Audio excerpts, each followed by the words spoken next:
당신 때문에 내 인생이 망했어. 다 당신 탓이라고. 새벽 5시 지하 창고방의 차가운 콘크리트 바닥에 쓰러져 있던 저는 이 비명 소리를 들으며 눈을 떴습니다. 아니, 정확히는 한쪽 눈만 떴습니다. 오른쪽 눈은 어젯밤 딸에게 맞아서 부어올라 감기지 않았거든요. 또 시작이군. 저는 몸을 일으키려 했지만 왼쪽 갈비뼈 부근이 욱신거렸습니다.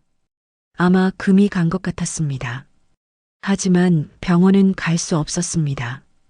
딸이 허락하지 않으니까요. 이게 제 딸 박지은과 함께 살기 시작한 지 5년째 되던 해의 평범한 아침이었습니다. 하지만 5년 전만 해도 모든 것은 달랐습니다. 그때 저는 35년간 몸담았던 서라벌중학교에서 정년퇴직을 한 지 2년째였고 작은 아파트에서 아내와 둘이 조용히 노후를 보내고 있었습니다. 매일 아침 6시면 일어나 근처 공원을 산책하고 오후에는 동네 도서관에서 책을 읽으며 평온한 나날들을 보냈습니다. 여보, 오늘 지은이한테 전화 한번 해봐요. 요즘 연락이 뜸한 것 같아서 걱정이 돼요. 아내가 아침 식사를 차리며 말했습니다. 저는 고개를 끄덕이며 휴대폰을 꺼냈습니다. 딸 지은은 명문대를 졸업하고 대기업 과장으로 승승장구하고 있었습니다. 결혼한 지 10년째였고 8살 된 손자 민준이를 키우며 행복하게 살고 있다고 생각했습니다. 전화벨이 3번 울리고 딸이 받았습니다. 아빠.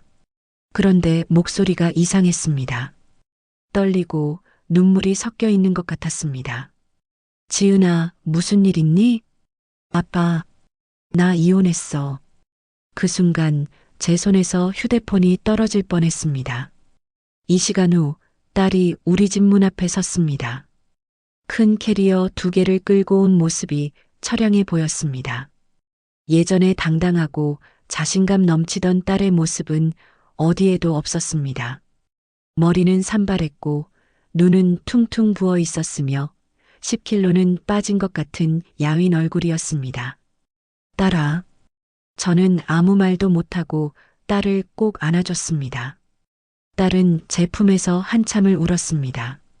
거실 소파에 앉힌 딸에게 아내가 따뜻한 차를 건넸습니다. 딸은 떨리는 손으로 찻잔을 받아들고 어렵게 입을 열었습니다. 남편이 사업을 하다가 망했어. 30억 빚을 냈는데 나한테 보증을 서게 했거든. 집도 차도 예금도 다 날아갔어. 30억이라니. 그리고 민준이는 시댁에서 데려갔어. 양육권도 다 빼앗겼어. 내가 보증 선 게 문제가 됐대. 경제적 능력이 없다면서. 딸의 목소리는 점점 작아졌고 마지막엔 거의 속삭이는 수준이었습니다. 아빠, 나 갈 데가 없어. 회사도 소문 때문에 못 다니겠어. 잠깐만, 정말 잠깐만 여기 있으면 안 될까? 저는 딸의 손을 꽉 잡았습니다. 무슨 소리야? 여기가 내 집이지. 얼마든지 있어. 아빠가 다 해결해 줄게. 그때 딸의 눈에서 눈물이 주르륵 흘러내렸습니다. 고마워, 아빠. 정말 고마워. 이 눈물이 진짜 감사의 눈물이었을까? 아니면 제 재산을 노린 계산된 눈물이었을까? 지금 생각해보면 아마 후자였을 겁니다. 딸이 들어온 첫 달은 정말 조용했습니다. 딸은 작은 방에 들어박혀 거의 나오지 않았고 식사 때만 나와서 밥을 먹고 다시 방으로 들어갔습니다. 저와 아내는 딸이 상처를 회복할 시간이 필요하다고 생각했습니다. 어느 토요일 오후 저는 딸의 방문을 조심스럽게 두드렸습니다. 지은아, 아빠 들어가도 되니? 응, 들어와. 방 안은 어두웠습니다. 커튼을 다 쳐놓아서 햇빛 하나 들어오지 않았습니다. 딸은 침대에 누워 천장을 멍하니 바라보고 있었습니다. 지은아, 밖에 좀 나가서 산책이라도 할까? 날씨가 정말 좋은데. 괜찮아, 아빠. 나 좀 더 쉬고 싶어. 저는 딸의 머리를 쓰다듬으며 말했습니다. 알았어. 그런데 아빠가 오늘 은행 갔다 왔는데 말이야. 저는 주머니에서 통장 하나를 꺼냈습니다. 퇴직금 통장이었습니다. 여기 5천만 원 있어. 내가 다시 시작할 수 있을 때까지 이걸 써. 괜찮아. 아빠 연금으로도 충분히 살 수 있으니까. 딸의 눈이 커졌습니다. 아빠, 이걸 나한테? 그럼. 내가 내 딸인데. 힘들 때 서로 돕는 게 가족이지. 딸이 벌떡 일어나 저를 껴안았습니다. 고마워, 아빠. 정말 고마워. 나 꼭 다시 일어설게. 약속할게. 그때 딸의 약속은 지켜지지 않았습니다. 아니, 처음부터 지킬 생각이 없었는지도 모릅니다. 3개월이 지나자 딸에게 변화가 생기기 시작했습니다. 어느 날 밤 11시쯤 현관문이 열리는 소리에 잠이 깼습니다. 딸이 비틀거리며 들어오는 소리였습니다. 엄마, 물. 거실로 나가보니 딸이 소파에 쓰러져 있었습니다. 술 냄새가 진동했습니다. 아내가 황급히 부엌에서 물을 가져왔습니다. 지은아, 괜찮니? 어디 갔다 온 거야? 친구, 만나고 왔어. 딸의 말은 어눌했고 눈은 초점을 잃고 있었습니다. 그날 이후로 딸은 거의 매일 밤늦게 술에 취해 들어왔습니다. 제가 5천만 원 준 돈으로 술을 마시고 있다는 사실을 알았을 때 저는 가슴이 답답했습니다. 지은아, 요즘 술을 너무 많이 마시는 것 같은데 몸 상하면 어떡하니? 어느 저녁 식사 시간 저는 조심스럽게 말을 꺼냈습니다. 딸이 젓가락을 내려놓으며 저를 쳐다봤습니다. 그 눈빛이 예전과 달랐습니다. 차갑고 날카로웠습니다. 아빠는 내 심정을 몰라. 아이도 빼앗기고 집도 날아가고 술이라도 안 마시면 어떻게 버텨? 그래도 건강을 생각해야지. 아빠, 그만 좀 해. 딸이 갑자기 소리를 질렀습니다. 저와 아내는 깜짝 놀랐습니다. 아, 이건 일시적인 거야. 상처받아서 그런 거야. 저는 스스로를 달랬습니다. 5개월째 더 큰 변화가 왔습니다. 아빠, 연금카드 좀 빌려줄래? 어느 날 아침 딸이 제 방으로 들어와 물었습니다. 연금카드? 왜? 급한 일이 있어서 그래. 금방 돌려줄게. 저는 지갑에서 연금카드를 꺼내 건넸습니다. 한 달에 150만 원 정도 나오는 카드였습니다. 비밀번호는 알아, 아빠 생일이잖아. 딸은 카드를 받아들고 나갔습니다. 금방 돌려준다더니 일주일이 지나도 한 달이 지나도 카드는 돌아오지 않았습니다. 그리고 연금 계좌를 확인해 보니 매달 150만 원이 전부 빠져나가고 있었습니다. 지은아, 연금카드 좀 돌려줄래? 아빠도 쓸 데가 있어서. 아, 미안.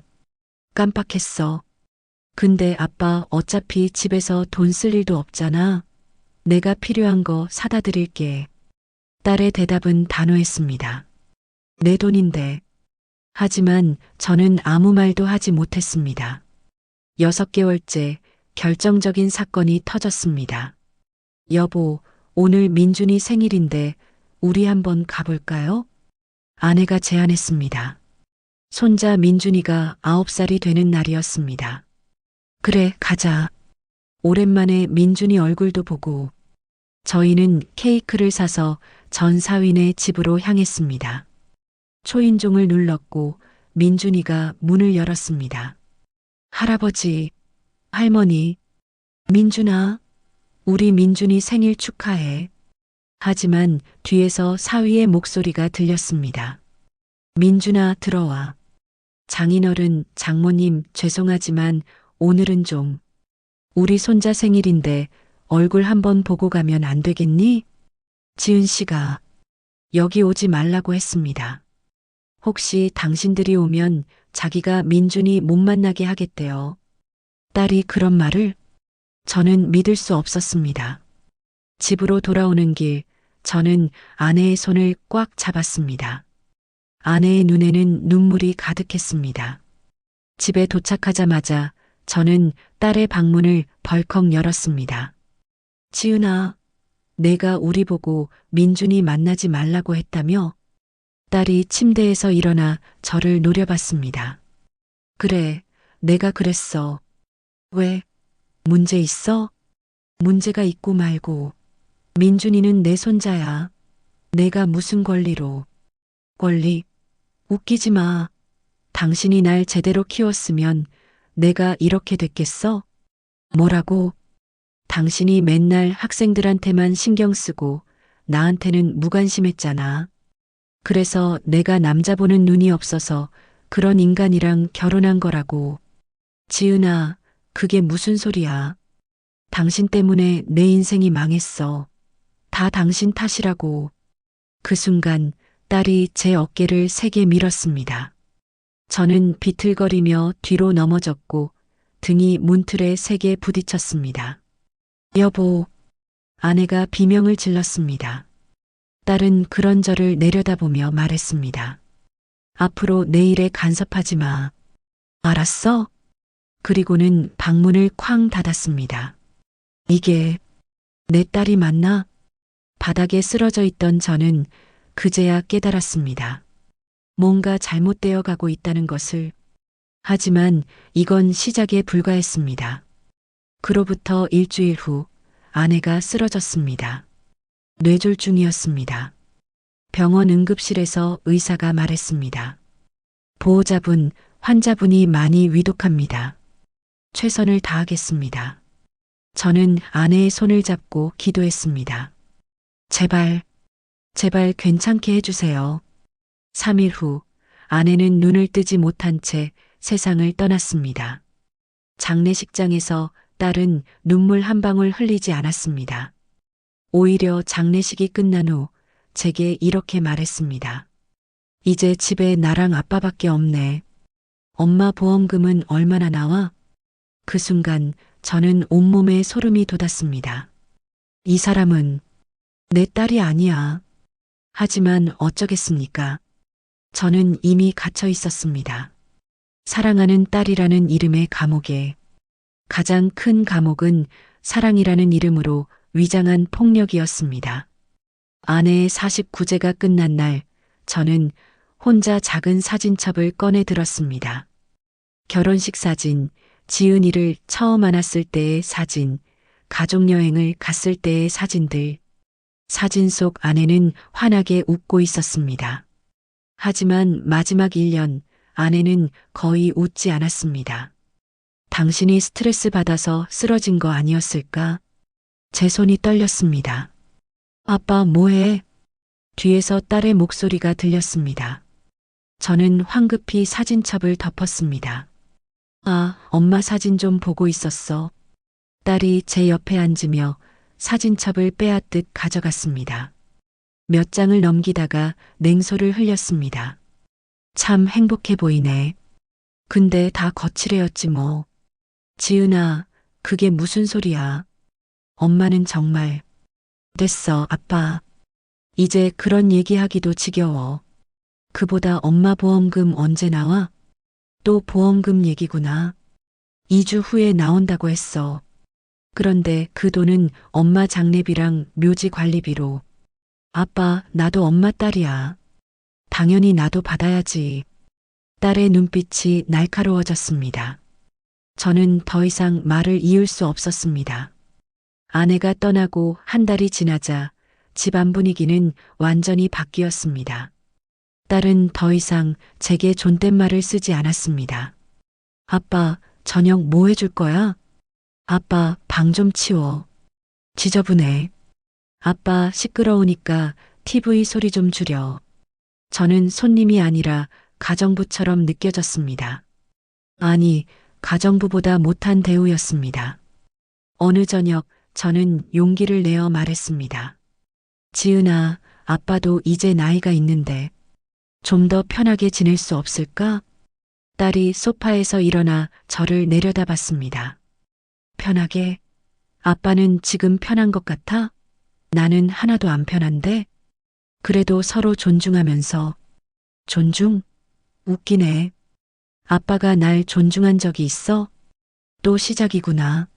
나 어렸을 때 학부모 상담하느라 내 학교 행사는 한 번도 안 왔잖아. 내 생일도 학생들 담임일 때문에 까먹었고. 지은아, 그건 아빠가 일이 나보다 중요했지. 알아, 다 알아. 그래서 내가 이렇게 된 거야. 딸은 냉장고에서 소주를 꺼내 마시기 시작했습니다. 하루도 안 마시는 날이 없네. 2달째 더 무서운 일이 벌어졌습니다. 아빠, 현관 비밀번호 바꿨어. 어느 날 아침 딸이 무심하게 말했습니다. 왜 갑자기 비밀번호를? 요즘 범죄가 많잖아. 안전을 위해서. 그래도 아빠한테는 알려줘야지. 필요 없어. 어차피 아빠 나갈 일도 없잖아. 나갈 일 없다니. 아빠도 산책도 하고 친구들도 만나고 싶은데. 딸이 저를 빤히 쳐다봤습니다. 아빠 작년에 건강검진 결과 나빴잖아. 혈압도 높고 당뇨도 있고. 밖에 나갔다가 쓰러지면 어떡해? 그래도 내가 다 아빠 생각해서 하는 거야. 알았어? 그날부터 저는 집 밖을 나갈 수 없게 되었습니다. 이건 감금이잖아. 하지만 저는 스스로를 달랬습니다. 딸이 날 걱정해서 그러는 거야. 그렇겠지. 3개월째 제 휴대폰이 사라졌습니다. 지은아, 아빠 휴대폰 못 봤니? 아, 그거 내가 수리 맡겼어. 수리? 고장 난 것도 아닌데? 배터리가 부풀어 올라서 위험해 보이더라고. 새 거 사줄게. 하지만 한 달이 지나도 새 휴대폰은 오지 않았습니다. 어느 날 저는 딸 방에 들어갔습니다. 딸은 외출 중이었습니다. 혹시나 싶어 서랍을 열어봤는데 제 휴대폰이 그대로 있었습니다. 고장도 안 났잖아. 저는 휴대폰을 켜려 했지만 비밀번호가 바뀌어 있었습니다. 그때 현관문이 열리는 소리가 들렸습니다. 아빠, 내 방에서 뭐해? 딸이 문 앞에 서 있었고 그 표정은 차가웠습니다. 아, 그게 휴대폰이 궁금해서 내 방을 허락도 없이 뒤진 거야? 딸이 성큼성큼 다가왔습니다. 미안하다, 지은아. 그냥, 이게 뭐야? 딸이 제 손에 들린 휴대폰을 빼앗았습니다. 아빠, 이제 경계를 넘은 거야. 알겠어?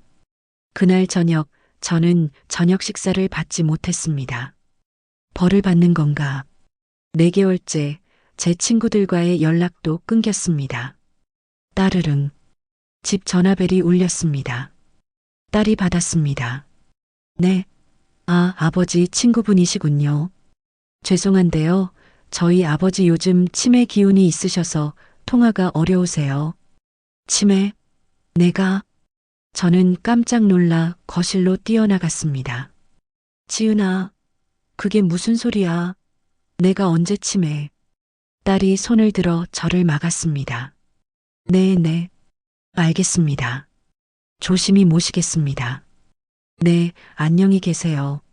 전화를 끊은 딸이 저를 돌아봤습니다. 아빠, 전화 받으면 안 돼. 왜 친구들한테 내가 치매라고 거짓말을 한 거야? 거짓말? 아빠 요즘 정말 건망증 심해졌어. 어제도 저녁 먹었다고 또 먹었잖아. 그건 정말 그랬나? 저는 혼란스러워졌습니다. 다음 날 또 다른 친구가 전화했습니다. 네, 죄송해요. 아버지가 요즘 정말 안 좋으셔서요. 병원에도 자주 다니고 계시고요. 딸의 거짓말은 계속되었습니다. 일주일 후 제 친구들은 더 이상 전화하지 않았습니다. 나를 포기한 건가? 저는 완전히 고립되었습니다. 5개월째 제 통장이 사라졌습니다. 연금이 들어오는 통장뿐만 아니라 제 평생 저축한 예금 통장까지 모두 딸이 가져갔습니다. 지은아, 아빠 통장들 어디 갔니? 내가 관리하고 있어.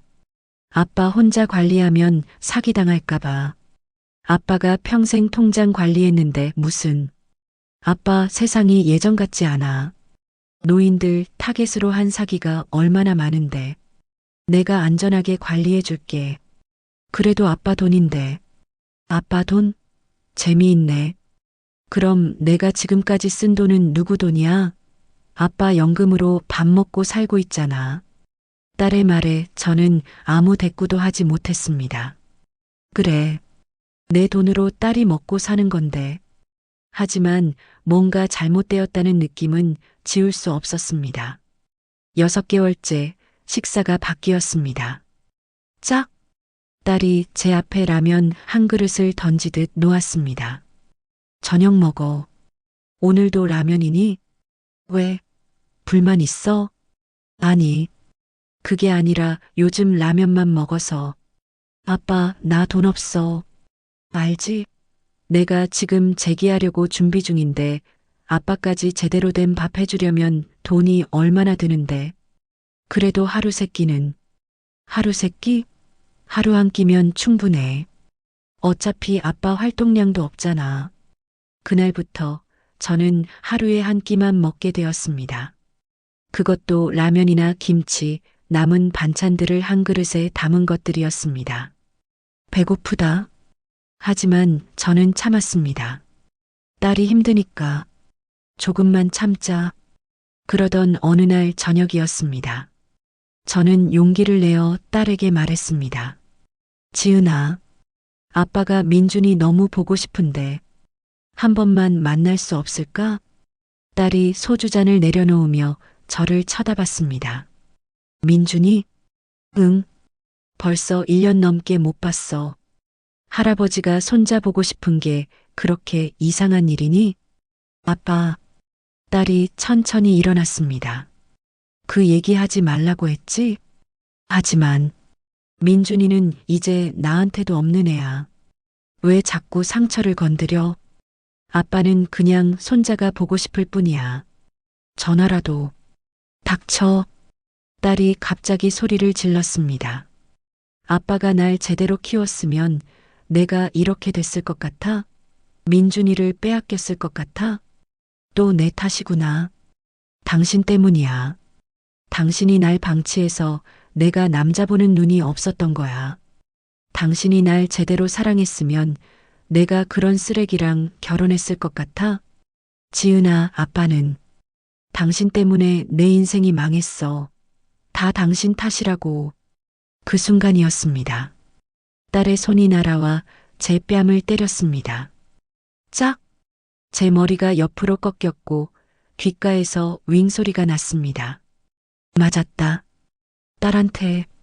앞으로 민준이 얘기 한 번만 더 하면 그땐 가만 안 둘 거야. 알았어? 딸은 그렇게 말하고 자기 방으로 들어가 문을 쾅 닫았습니다. 저는 거실 소파에 주저앉았습니다. 뺨이 화끈거렸고 입안에서 피맛이 났습니다. 내가 뭘 잘못한 걸까? 그날 밤 저는 잠을 이룰 수 없었습니다. 천장을 바라보며 계속 생각했습니다. 정말 내가 잘못 키운 걸까? 정말 내 탓일까? 하지만 아무리 생각해도 답은 나오지 않았습니다. 다음 날 아침 더 충격적인 일이 벌어졌습니다. 저는 화장실에서 볼일을 보다가 욕실 거울을 보게 되었습니다. 이게 나. 거울 속의 제 모습은 처참했습니다. 볼은 푹 꺼져 있었고 눈가는 검게 멍들어 있었으며 머리카락은 반백을 넘어 거의 새하얗게 변해 있었습니다. 6개월 사이에 이렇게 늙었나? 저는 옷을 벗어봤습니다. 갈비뼈가 다 드러나 있었고 체중은 20kg 이상 빠진 것 같았습니다. 이러다 죽겠구나. 그 순간 저는 처음으로 깨달았습니다. 딸은 저를 죽이려는 게 아닐까 하는 생각이 들었습니다. 아니, 최소한 저를 완전히 무력하게 만들려는 것 같았습니다. 도망쳐야 해. 하지만 어떻게? 현관 비밀번호는 모르고 휴대폰도 없고 창문은 3층이라 뛰어내릴 수도 없고 누군가 날 찾아줬으면. 하지만 친구들은 제가 치매 걸렸다고 알고 있고 친척들도 딸의 거짓말을 믿고 있을 것입니다. 아무도 날 구하러 오지 않아. 절망이 밀려왔습니다. 그날 저녁 저는 마지막 시도를 했습니다.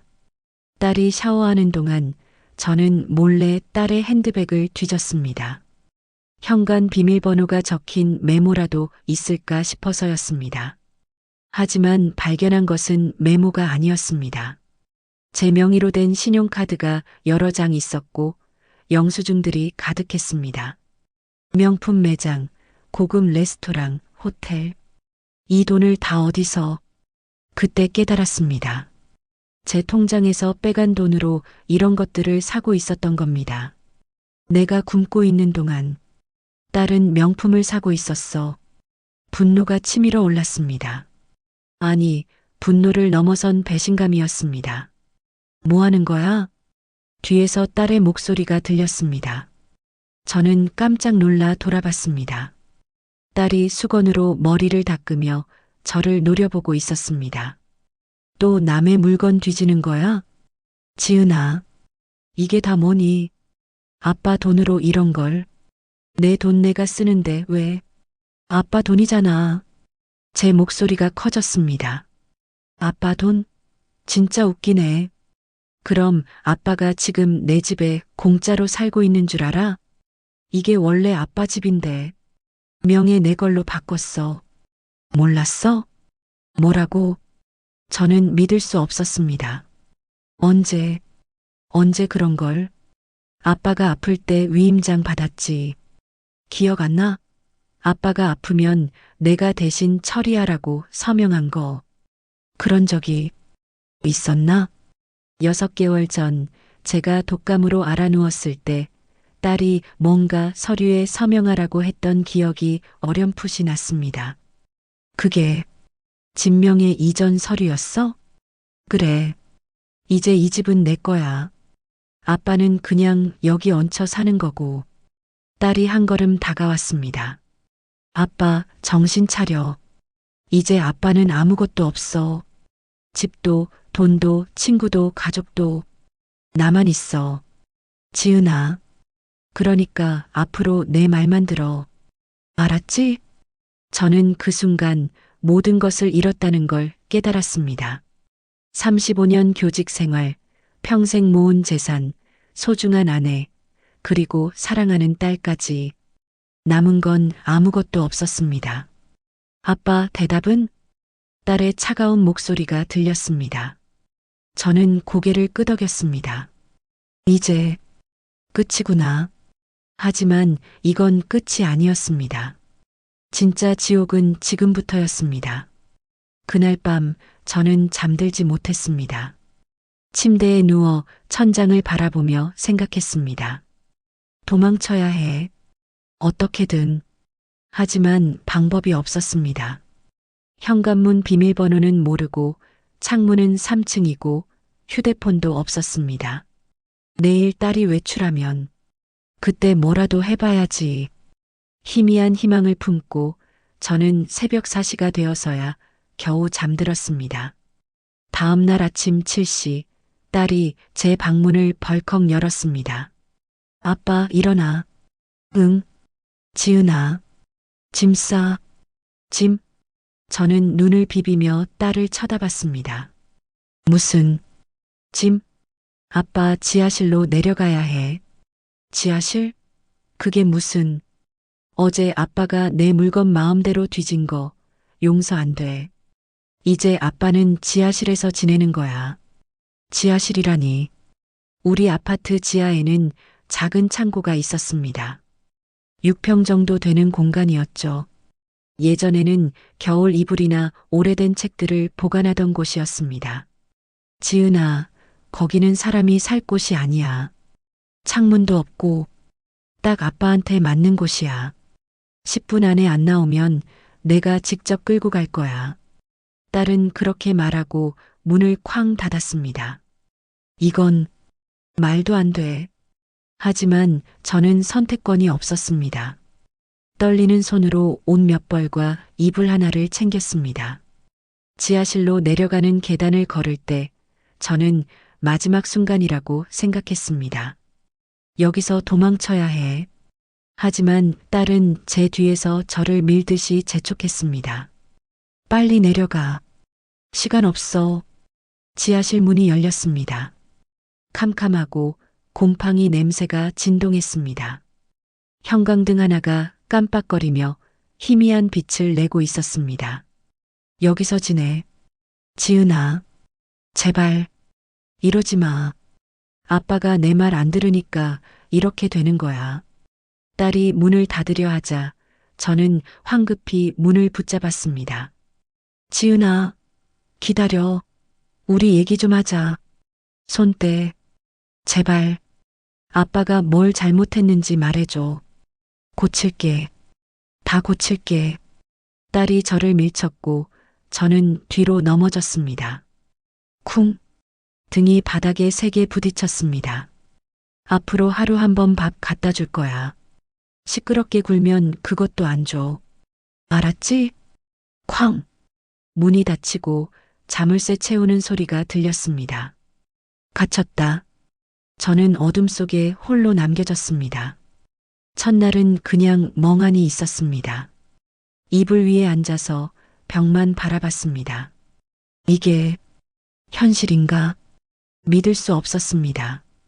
내 딸이 평생 사랑하고 키운 딸이 나를 지하실에 가뒀다는 사실이 밤이 되자 완전한 어둠이 찾아왔습니다.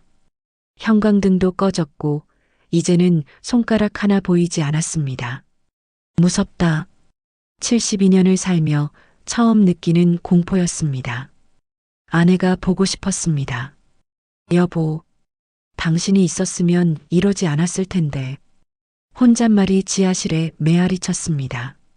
이틀째 딸이 밥을 가져왔습니다. 문이 열리고 빛이 들어왔을 때 저는 눈이 부셔서 손으로 가렸습니다. 밥 먹어. 플라스틱 그릇에 담긴 음식이었습니다. 찬밥과 김치, 그리고 물 한 컵. 고맙다, 지은아. 시끄러워. 빨리 먹어. 딸은 팔짱을 끼고 저를 내려다봤습니다. 저는 떨리는 손으로 밥을 입에 넣었습니다. 차갑고 딱딱했지만 배가 고파서 삼켰습니다. 다 먹었어? 응. 그릇 내놔. 딸이 그릇을 빼앗듯 가져가고 다시 문을 닫으려 했습니다. 지은아, 잠깐. 왜? 화장실. 화장실은 어떻게 해? 딸이 구석을 가리켰습니다. 거기에는 빈 양동이 하나가 놓여 있었습니다. 저걸 써. 뭐? 내가 매일 비워줄게. 냄새 나게 하지 마. 양동이에 볼일을 보라고? 저는 할 말을 잃었습니다. 일주일이 지나자 저는 시간 감각을 잃기 시작했습니다. 여기는 창문이 없어서 낮인지 밤인지 알 수 없었습니다. 형광등은 하루에 몇 시간만 켜졌고 나머지 시간은 완전한 어둠이었습니다. 오늘이 며칠이지? 세어보려 했지만 이미 헷갈리기 시작했습니다. 어느 날 딸이 밥과 함께 약을 가져왔습니다. 이거 먹어. 이게 뭐니? 약이야. 아빠 혈압약. 하지만 저는 혈압약을 먹어본 적이 없었습니다. 아빠는 혈압약 안 먹는데. 병원 갔다 왔어. 의사가 먹으라더라. 병원? 아빠가 언제 병원에? 아빠 건강보험증으로 처방받았어. 먹어. 이상하다. 하지만 거부할 수 없었습니다. 약을 먹고 30분쯤 지나자 눈꺼풀이 무거워졌습니다. 졸려. 저는 그대로 쓰러져 잠들었습니다. 그때부터 제 하루는 대부분 잠으로 채워졌습니다. 아침에 눈을 떠도 몸이 무겁고 머리가 멍했습니다. 약. 수면제구나. 깨달았을 때는 이미 늦었습니다. 딸은 매일 약을 가져왔고 먹지 않으면 밥을 주지 않았습니다. 하루 18시간을 자고 6시간만 깨어있는 생활이 시작되었습니다. 이러다 정말 죽겠어. 하지만 저는 할 수 있는 게 아무것도 없었습니다. 한 달이 지났을 때 저는 체중이 더 빠졌습니다. 거울이 없어서 제 얼굴을 볼 수는 없었지만 손으로 만져보면 뼈만 남은 것 같았습니다. 갈비뼈가 손에 만져졌고 팔은 나뭇가지처럼 가늘었습니다. 이대로 가면 죽어. 그때 저는 결심했습니다. 도망쳐야 해. 반드시. 깨어있는 6시간 동안 저는 지하실을 샅샅이 살펴보기 시작했습니다. 벽을 두드려보고 바닥을 확인하고 천장을 올려다봤습니다. 그리고 발견했습니다. 천장 구석에 작은 환풍구가 있다는 것을. 저게 바깥으로 통하나? 저는 이불을 쌓아서 올라가 봤습니다. 환풍구는 손바닥만 한 크기였고 철망이 쳐져 있었습니다. 하지만 오래되어서 녹슬어 있었습니다. 혹시? 저는 힘을 주어 철망을 흔들었습니다. 비거. 조금씩 움직였습니다. 며칠간 조금씩 흔들고 비틀고 당기자 마침내 철망이 떨어졌습니다. 됐다. 환풍구 너머로 희미한 빛이 보였습니다. 그리고 소리가 들렸습니다. 사람들 말소리, 자동차 지나가는 소리, 새 울음소리. 바깥이다. 저는 눈물이 났습니다. 그날부터 저는 계획을 세우기 시작했습니다. 환풍구를 통해 도움을 요청하는 것. 하지만 소리치면 딸이 들을 것이고 그러면 더 큰 벌을 받을 것입니다. 쪽지를 써서 던지자. 하지만 종이가 없었습니다. 저는 주변을 뒤졌습니다. 박스, 비닐 먼지. 그리고 발견했습니다. 구석에 쌓여있던 오래된 책들. 이거다. 저는 책 뒷표지를 뜯어냈습니다. 그리고 주머니에서 꺼낸 볼펜으로 글을 쓰기 시작했습니다. 35년간 국어 교사로 살았던 제 필력을 모두 쏟아부었습니다. 저는 박영수 72세입니다. 딸에게 감금당해 5년째 지하실에 갇혀 있습니다. 서울시 동대문구 휘경동 345-67 청솔아파트 3동 301호. 제발 경찰에 신고해 주세요. 매일 하루 한 끼, 수면제로 하루 18시간 재워집니다. 이대로 가면 죽을 것 같습니다. 제발 도와주세요. 손이 떨렸지만 또박또박 썼습니다. 이게 내 마지막 희망이다. 다음 날 딸이 밥을 가져온 후 나가자 저는 이불을 쌓고 올라갔습니다. 환풍구 밖을 내다봤습니다. 아파트 뒤편이었습니다. 주차장과 쓰레기 집화장이 보였습니다. 언제 던지지? 며칠간 관찰한 결과 매주 화요일 오전 10시에 쓰레기차가 온다는 것을 알아냈습니다. 그때 쓰레기를 버리러 주민들이 나옵니다. 화요일. 내일이 화요일이다. 저는 쪽지를 돌돌 말아서 작은 돌멩이에 묶었습니다. 무게가 있어야 멀리 날아갈 테니까요. 화요일 아침. 딸이 밥을 가져온 후 문을 닫았습니다.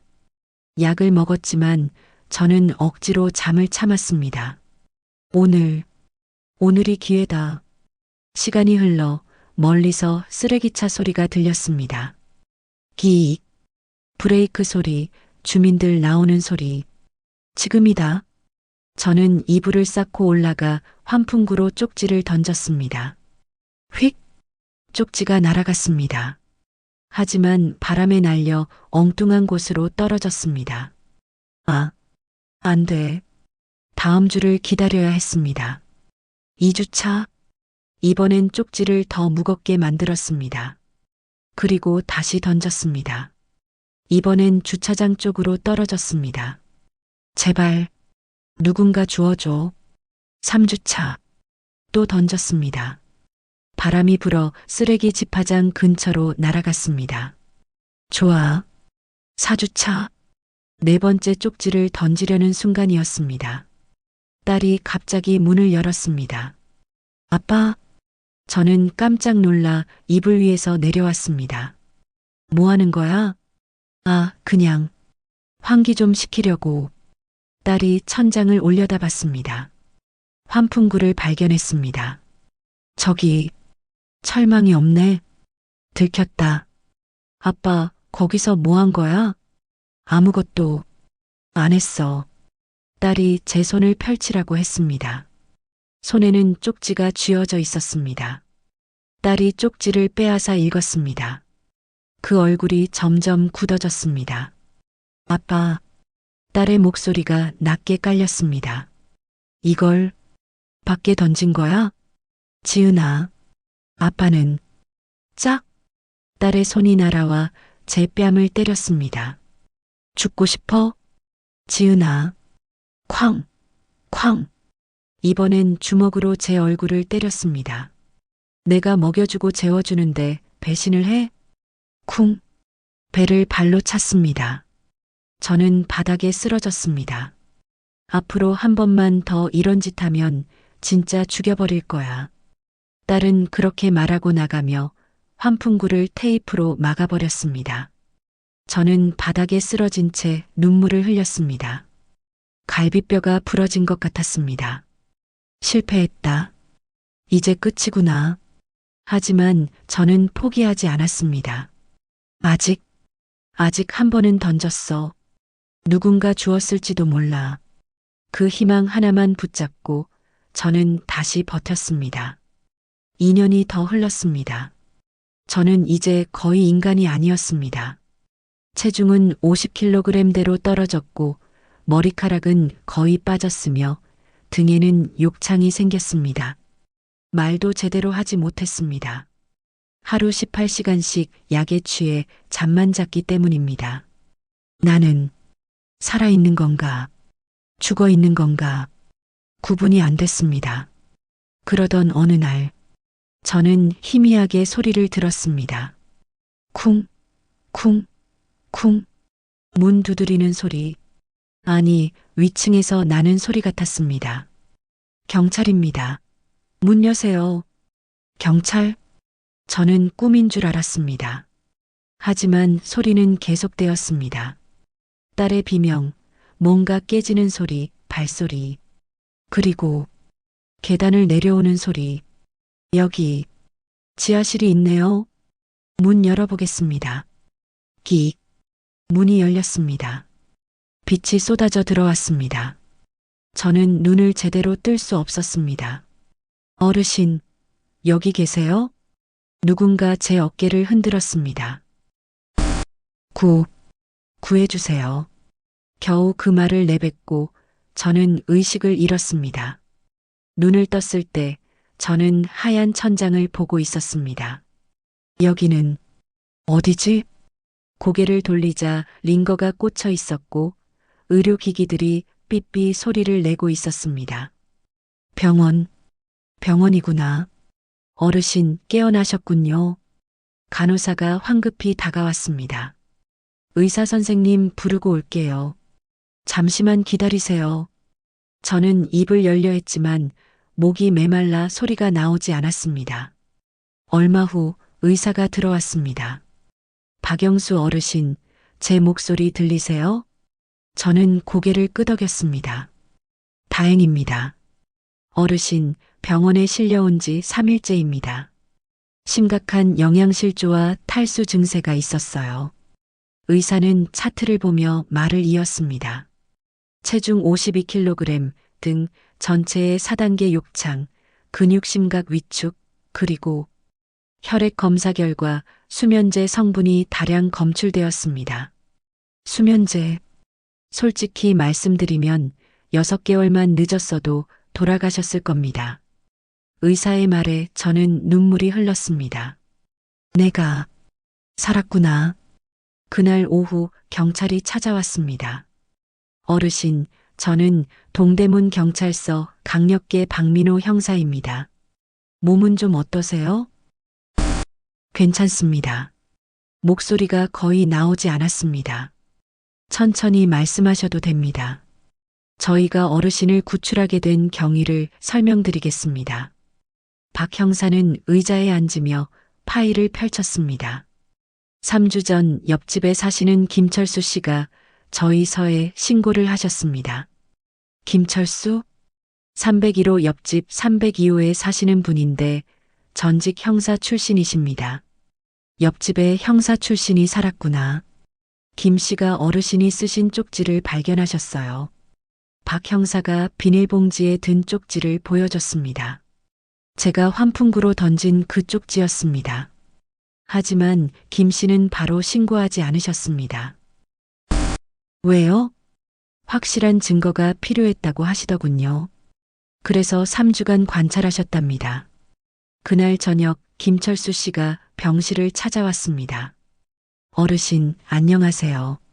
저는 옆집에 사는 김철수입니다. 68세 정도로 보이는 단정한 인상의 남자였습니다. 감사합니다. 정말, 저는 겨우 그 말을 했습니다. 아닙니다. 제가 좀 더 빨리 알아차렸어야 했는데, 죄송합니다. 김 씨가 의자를 끌어앉으며 말했습니다. 사실 저도 처음엔 반신반의했습니다. 쪽지를 발견했을 때요. 3주 전 김철수의 시점. 김철수는 그날 아침 쓰레기를 버리러 나갔다가 주차장 바닥에서 쪽지를 발견했습니다. 이게 뭐지? 쪽지를 펼쳐본 순간 그는 눈썹을 찌푸렸습니다. 감금. 5년째, 30년간 형사로 살았던 그의 직감이 작동했습니다. 장난이 아닌데? 하지만 바로 신고하지 않았습니다. 만약 누군가의 장난이라면 무고한 사람이 곤란을 겪을 수 있었기 때문입니다. 확인이 필요해. 그날부터 김철수는 옆집 301호를 관찰하기 시작했습니다. 1일차, 김철수는 새벽부터 현관 밖에 귀를 대고 있었습니다. 아침 7시쯤 여자 목소리가 들렸습니다. 밥 먹어. 약도 먹고. 남자 목소리는 들리지 않았습니다. 10분 후 문 닫히는 소리. 여자 혼자 사는 건가? 하지만 쪽지에는 분명 박영수 72세 남성이라고 적혀 있었습니다. 3일차. 김철수는 쓰레기 배출일에 주목했습니다.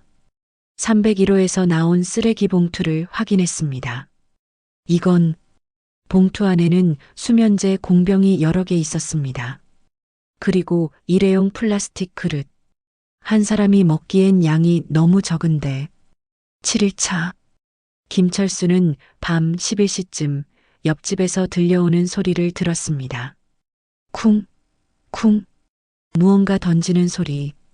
그리고 여자의 소리. 시끄럽게 굴지 마. 남자의 비명. 으악. 저건 폭행이야. 김철수는 녹음기를 꺼냈습니다. 14일차. 김철수는 낮 시간 박지은이 외출한 틈을 타서 집 주변을 살폈습니다. 지하 창고 쪽 환풍구를 발견했습니다. 쪽지가 여기서 나온 거군. 환풍구에 귀를 대보니 희미한 신음소리가 들렸습니다. 흐, 흐, 누군가 있어. 21일차, 결정적 증거를 찾은 날이었습니다. 김철수는 박지은의 SNS를 확인했습니다. 인스타그램에는 명품백, 고급 레스토랑 사진들이 가득했습니다. 그중 한 사진, 호텔 라운지에서 찍은 셀카였는데 배경에 테이블이 보였습니다. 테이블 위에는 지갑이 놓여 있었고 그 안에 통장이 보였습니다. 김철수는 사진을 확대했습니다. 박영수, 통장 명의가 선명하게 보였습니다. 아버지 돈을 쓰고 있어. 그날 김철수는 경찰에 신고했습니다. 현재 병실. 그래서 3주간의 관찰 기록과 녹음 파일, 그리고 SNS 증거를 모아서 경찰에 제출했습니다. 김철수 씨의 설명을 들으며 저는 눈물을 흘렸습니다. 제가 던진 쪽지를 정말 주워주셨군요. 네. 어르신의 필력이 날 살려주신 겁니다. 35년 교직 생활이 이렇게 쓰일 줄이야. 근데 어르신, 궁금한 게 있는데요. 왜 더 일찍 도움을 청하지 않으셨어요? 김 씨의 질문에 저는 고개를 떨구었습니다. 부끄러웠습니다. 평생 교사로 살면서 학생들에게 부모 공경을 가르쳤는데 정작 제 딸한테 이런 꼴을 당하다니. 어르신, 그건 어르신 잘못이 아닙니다. 김 씨가 단호하게 말했습니다. 저도 30년간 형사 생활하며 수많은 가정 폭력 사건을 봤습니다. 피해자는 절대로 잘못이 없어요. 다음 날 담당 경찰 박 형사가 다시 찾아왔습니다. 어르신, 따님 박지은 씨를 체포했습니다. 그랬군요. 복잡한 마음이었습니다. 제 딸이 체포됐다는 사실이 기쁜지 슬픈지 구분이 안 됐습니다. 어르신, 고소하시겠습니까? 고소요? 네. 감금, 폭행, 재산 탈취 등으로 고소 가능합니다. 저는 한참을 고민했습니다. 내 딸을 고소한다고? 생각할 시간을 주실 수 있나요? 물론입니다. 천천히 생각하세요. 그날 오후 병실에 예상치 못한 손님이 찾아왔습니다. 어르신. 문을 연 사람은 제 동생 영희였습니다. 영희야. 오빠. 정말. 영희는 제 침대 옆에 주저앉으며 울었습니다. 신문에서 봤어요. 오빠가 이런 일을 당했다는 걸. 미안해요, 오빠. 제가 좀 더 자주 연락할 걸. 아니야, 영희야. 내 탓이 아니야. 지은이가 오빠가 치매 걸렸다고 해서 저도 믿었어요. 그래서 연락 안 한 거예요. 그렇구나. 동생한테까지 거짓말을 했구나. 오빠, 이제 어떻게 할 거예요? 지은이를 정말 모르겠어. 아직은. 일주일 후 병실에 심리 상담사가 찾아왔습니다. 어르신, 저는 정신건강복지센터에서 나온 상담사 이미영입니다. 젊은 여자였습니다. 30대 중반쯤 보였습니다. 학대 피해자분들께 무료 상담을 제공하고 있어요. 괜찮으시면 대화 좀 나눌 수 있을까요? 네. 이미영 상담사는 의자에 앉으며 부드럽게 물었습니다. 요즘 기분은 어떠세요? 모르겠습니다. 살았다는 게 기쁜지 슬픈지.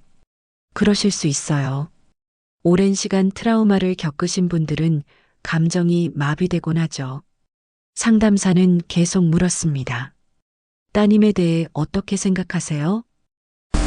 제가 잘못 키운 것 같습니다. 왜 그렇게 생각하세요? 제가 교사라는 직업 때문에 딸한테 소홀했던 것 같아요. 그래서 딸이 사랑받지 못했다고 느꼈을 겁니다. 상담사가 고개를 저었습니다. 어르신, 학대는 피해자 탓이 아닙니다. 절대로. 하지만 어르신이 완벽한 부모였다 해도 학대자는 다른 이유를 찾아냈을 겁니다. 학대는 학대자의 선택이에요. 그 말이 제 마음에 깊이 와닿았습니다. 내 탓이 아닌 건가? 2주 후 박 형사가 다시 찾아왔습니다. 어르신, 좋은 소식과 나쁜 소식이 있습니다. 말씀하세요. 좋은 소식은 어르신의 고향 땅이 재개발 지역에 편입됐다는 겁니다. 고향 땅요? 저는 깜짝 놀랐습니다. 고향에 아버지가 남기신 작은 땅이 있었는데 까맣게 잊고 있었습니다. 보상금이 200억입니다. 200억이요? 믿을 수 없었습니다. 네. 그리고 나쁜 소식은 따님이 그 땅을 자기 명의로 바꾸려 했다는 겁니다. 뭐라고요? 다행히 서류 처리 전에 저희가 체포해서 아직 어르신 명의로 되어 있습니다. 지은이가 그것까지. 저는 할 말을 잃었습니다. 그날 밤 저는 잠을 이룰 수 없었습니다. 200억. 평생 보지 못한 큰 돈이었습니다. 이 돈을 어떻게 써야 하지? 그때 김철수 씨의 말이 떠올랐습니다. 어르신, 이제는 어르신을 위해 사세요. 누구 눈치 보지 말고. 그래.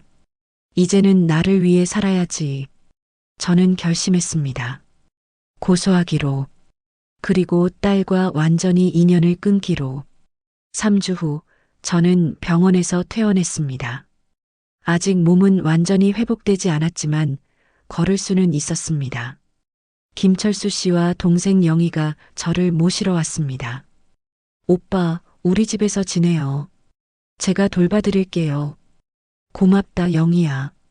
병원 로비를 나서는데 저 멀리 누군가 서 있었습니다. 박지은, 제 딸이었습니다. 보석으로 풀려난 모양이었습니다. 아빠, 딸이 다가오려 했지만 김철수 씨가 가로막았습니다. 접근 금지 명령 받으셨죠? 10m 이내로 접근하지 마세요. 저는 제 아버지한테 가는 건데 법적으로 금지되어 있습니다. 딸은 멀리서 소리쳤습니다. 아빠, 미안해요. 내가 정말 잘못했어요. 저는 고개를 돌렸습니다. 더 이상 내 딸이 아니야. 차에 탔고 우리는 병원을 떠났습니다. 백미러로 뒤를 보니 딸이 그 자리에 서서 울고 있었습니다. 하지만 저는 더 이상 마음이 흔들리지 않았습니다. 이제 정말 끝이야. 동생 영희 집에서 지낸 지 한 달이 지났을 때 재판 날짜가 잡혔습니다. 오빠, 정말 법정에 가실 거예요? 영희가 걱정스러운 표정으로 물었습니다. 응, 가야지. 하지만 오빠 몸이 아직 괜찮아. 이건 내가 직접 봐야 해. 저는 거울을 보며 넥타이를 메었습니다. 35년간 교단에 섰을 때 입던 정장이었습니다. 예전엔 딱 맞았는데 이제는 헐렁했습니다. 많이 말랐구나. 하지만 오늘만큼은 당당하게 서고 싶었습니다. 서울중앙지방법원. 법정 문을 열고 들어갈 때 저는 심장이 두근거렸습니다. 방청석에는 기자들과 방청객들이 가득했습니다. 이 사건은 언론에 크게 보도되어 많은 사람들의 관심을 받고 있었습니다. 노인 학대, 딸의 5년간 감금, 200억 보상금이라는 키워드가 자극적이었던 모양입니다. 그리고 저 앞에 피고인석에 딸 지은이 앉아 있었습니다. 수의를 입은 딸은 초췌해 보였습니다. 머리는 산발이었고 눈 밑에는 짙은 다크서클이 있었습니다. 딸과 눈이 마주쳤습니다. 아빠, 딸이 입술을 떨며 제 이름을 불렀습니다. 하지만 저는 고개를 돌렸습니다. 더 이상 흔들리지 않아. 재판을 시작하겠습니다. 판사가 망치를 두드렸습니다. 피고인 박진은 일어서십시오. 딸이 떨리는 다리로 일어섰습니다. 피고인은 노부모 감금, 상습 폭행, 재산 탈취, 약물 강제 투여 등의 혐의로 기소되었습니다. 맞습니까? 네. 딸의 목소리는 가늘었습니다. 검사가 일어섰습니다. 재판장님, 증거를 제시하겠습니다.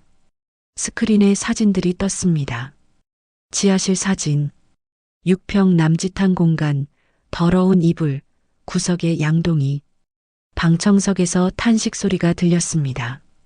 피해자 박영수 씨는 이곳에서 2년간 감금되었습니다. 다음 사진, 제 몸 사진이었습니다. 병원에서 찍은 것으로 뼈만 남은 제 모습이 적나라하게 드러났습니다. 체중 52kg, 키 168cm, 정상 체중보다 20kg 이상 부족했습니다. 우, 방청석 어딘가에서 구역질하는 소리가 들렸습니다. 제 동생 영희는 고개를 숙이고 울고 있었습니다. 검사는 계속 증거를 제시했습니다. 그리고 이것은 피고인의 SNS 게시물입니다. 스크린에 딸의 인스타그램 사진들이 떴습니다. 명품백, 고급 레스토랑, 호텔 라운지. 피고인은 피해자를 감금하고 굶기면서 피해자의 연금과 예금을 탈취하여 사치품을 구매했습니다. 이건 이건 오해예요. 딸이 소리쳤습니다. 조용히 하십시오.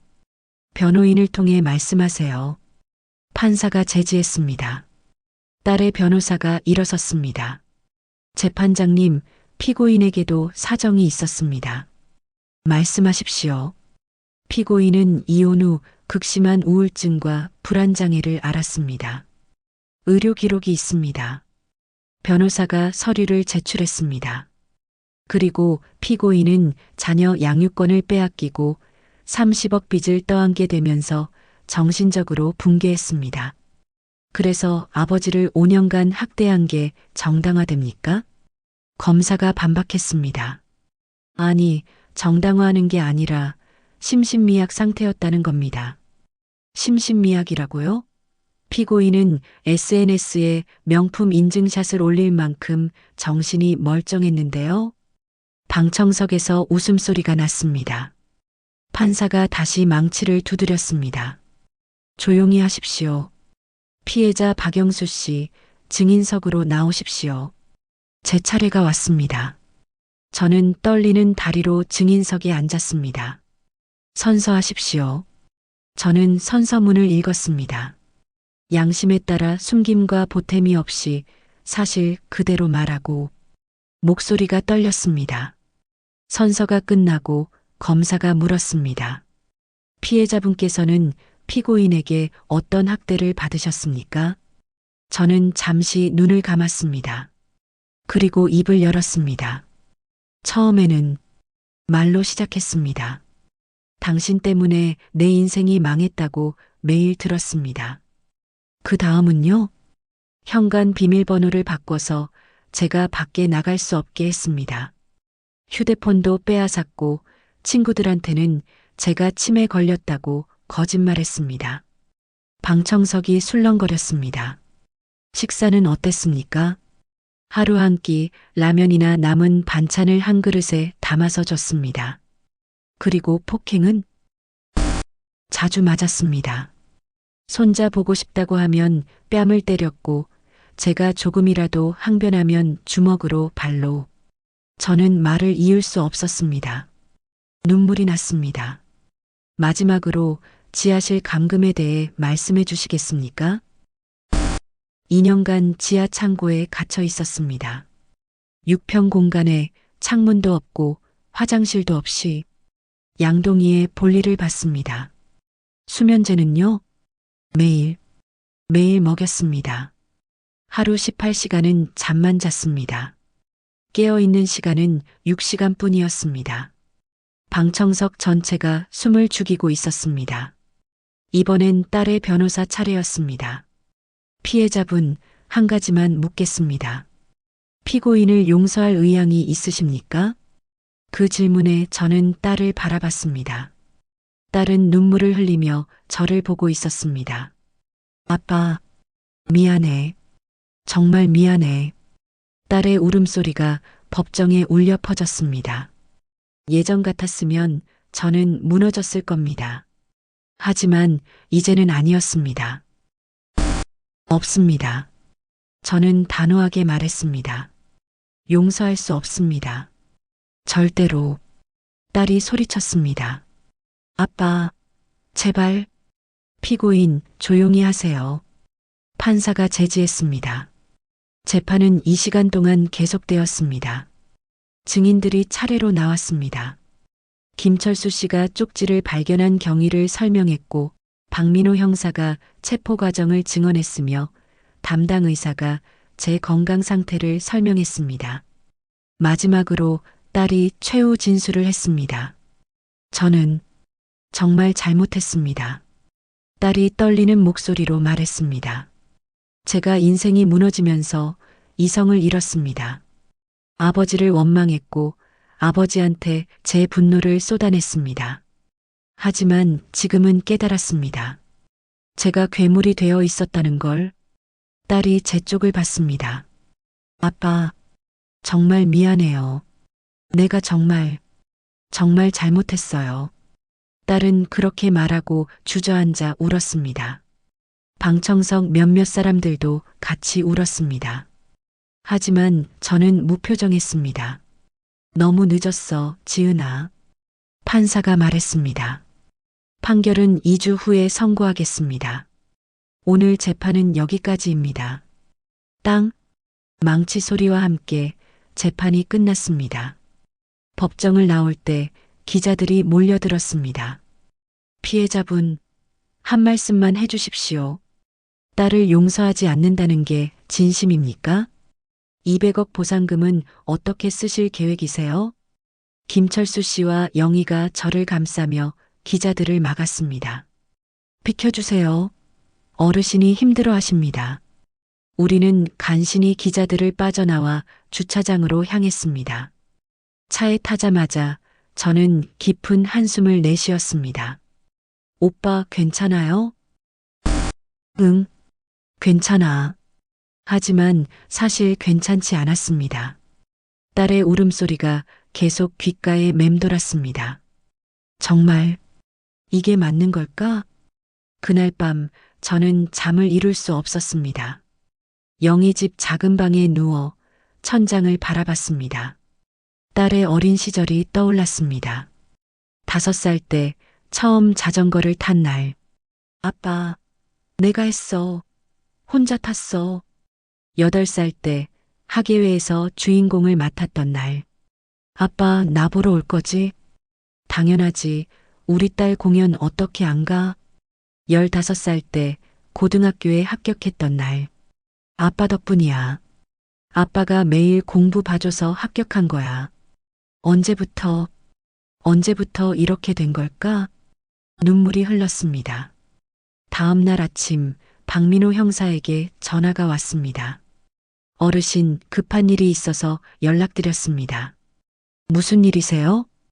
피고인 박지은 씨가 어젯밤 구치소에서 자해 시도를 했습니다. 뭐라고요? 제 손에서 휴대폰이 떨어질 뻔했습니다. 다행히 발견이 빨라서 생명에는 지장이 없습니다. 하지만 정신과 치료가 필요한 상태입니다. 지금 어디 있어요? 서울구치소 의무실입니다. 저는 전화를 끊고 영희를 불렀습니다. 영희야, 구치소 가야겠어. 오빠, 정말요? 어제 그렇게 단호하게 말씀하셨잖아요. 알아. 하지만 확인은 해야겠어. 서울구치소. 차가운 면회실에서 저는 딸을 기다렸습니다. 철창 너머로 딸이 나타났습니다. 손목에는 붕대가 감겨 있었고 얼굴은 창백했습니다. 아빠, 딸이 제 이름을 불렀습니다. 지은아, 왜 왔어? 나 같은 거 만나러. 내가 자해했다고 들었어. 어차피 죽으면 편할 것 같았어. 아빠도 나도. 딸의 목소리는 무기력했습니다. 지은아, 죽는 건 해결책이 아니야. 그럼 뭐가 해결책이야? 내가 한 짓을 생각하면 살아있을 자격도 없어. 저는 한참을 말없이 딸을 바라봤습니다. 그리고 입을 열었습니다. 내가 정말로 뉘우친다면 살아서 죄를 갚아야지. 죽어서 도망가면 안 돼. 딸이 고개를 들었습니다. 아빠, 그럼 아빠는 나를 용서는 못해. 아직은 어쩌면 영원히 못할지도 몰라. 딸의 눈에서 눈물이 떨어졌습니다. 하지만 내가 살아서 제대로 된 사람이 되려고 노력한다면 그건 지켜볼 수는 있어. 아빠, 지은아, 너한테 내가 해줄 수 있는 건 이게 마지막이야. 살아. 그리고 내가 한 일을 평생 기억하면서 살아. 저는 그렇게 말하고 일어섰습니다. 아빠, 기다려. 뒤에서 딸의 목소리가 들렸지만 저는 돌아보지 않았습니다.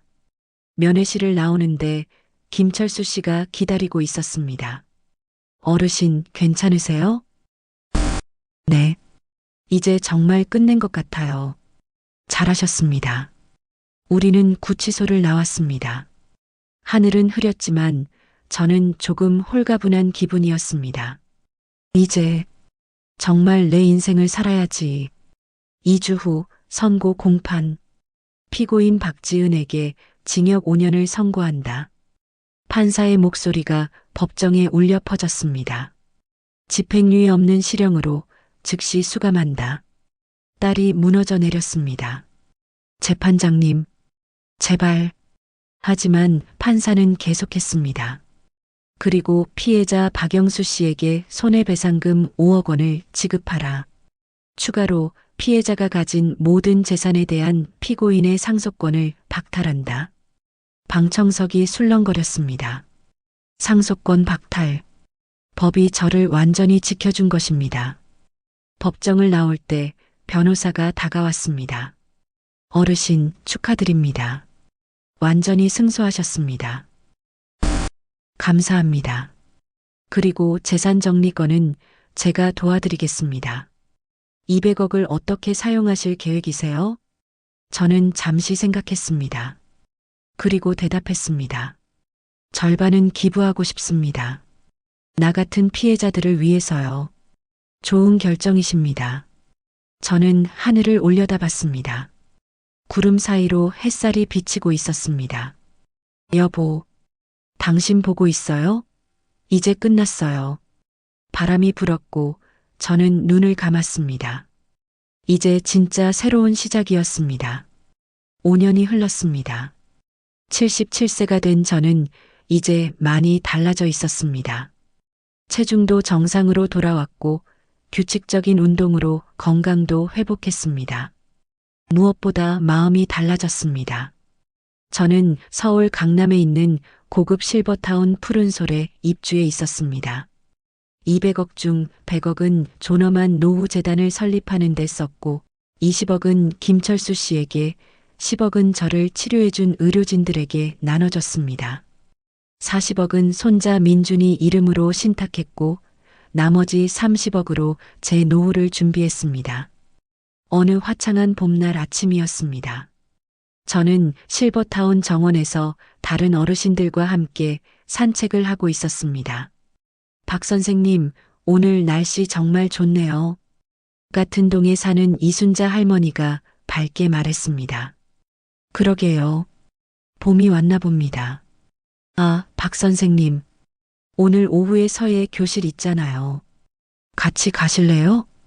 물론이죠. 저는 이곳에서 서예도 가르치고 독서 모임도 운영하고 있었습니다. 35년간 교사로 살았던 제 경험이 여기서 빛을 발했습니다. 이렇게 사는 것도 나쁘지 않아. 오후 3시 서예 교실. 저는 어르신들 앞에서 붓을 들고 시범을 보이고 있었습니다. 이렇게 붓을 세워서 천천히 내려그으면 인자가 종이 위에 그려졌습니다. 와, 박 선생님 글씨 정말 좋으시네요. 35년간 칠판에 글씨 쓰던 게 헛되지 않았네요. 저는 웃으며 대답했습니다. 그때 교실 문이 열렸습니다. 실버타운 직원이 조심스럽게 들어왔습니다. 박영수 선생님, 잠깐 나오실 수 있으세요? 네, 무슨 일이세요? 면회객이 오셨는데요. 면회객? 저는 붓을 내려놓고 밖으로 나갔습니다. 로비에서 기다리고 있는 사람을 봤을 때 저는 얼어붙었습니다. 박지은, 제 딸이었습니다. 5년 만에 처음 보는 모습이었습니다. 딸은 많이 변해 있었습니다. 머리는 짧게 자르고 화장기 없는 얼굴은 수척했으며 낡은 옷을 입고 있었습니다. 아빠, 딸이 제 이름을 불렀습니다. 저는 한 걸음 뒤로 물러섰습니다. 왜 왔니? 아빠, 나 출소했어. 벌써 5년이 지났구나. 그래서 아빠 얼굴 보고 싶었어. 딸의 목소리는 떨리고 있었습니다. 저는 팔짱을 꼈습니다. 할 말이 그것뿐이니? 미안해, 아빠. 정말 미안해. 또 그 말이구나. 저는 한숨을 내쉬었습니다. 지은아, 나는 이미 내게 할 말 다 했어. 5년 전에. 알아. 근데 아빠, 나 정말 많이 변했어. 감옥에서 많이 반성했고. 그래서 제 목소리는 차갑게 식어 있었습니다. 딸이 주변을 두리번거리더니 낮은 목소리로 말했습니다. 아빠, 나 지금 갈 데가 없어. 회사도 다 잘렸고, 집도 없고, 역시 그 얘기구나. 그건 내가 해결할 문제야. 아빠, 제발 좀 도와줘. 나 정말 죽을 것 같아. 하루 벌어서 하루 먹고 사는데, 그게 내가 지은 죄의 대가야. 아빠, 딸의 목소리가 커졌습니다. 주변 사람들이 우리를 쳐다봤습니다.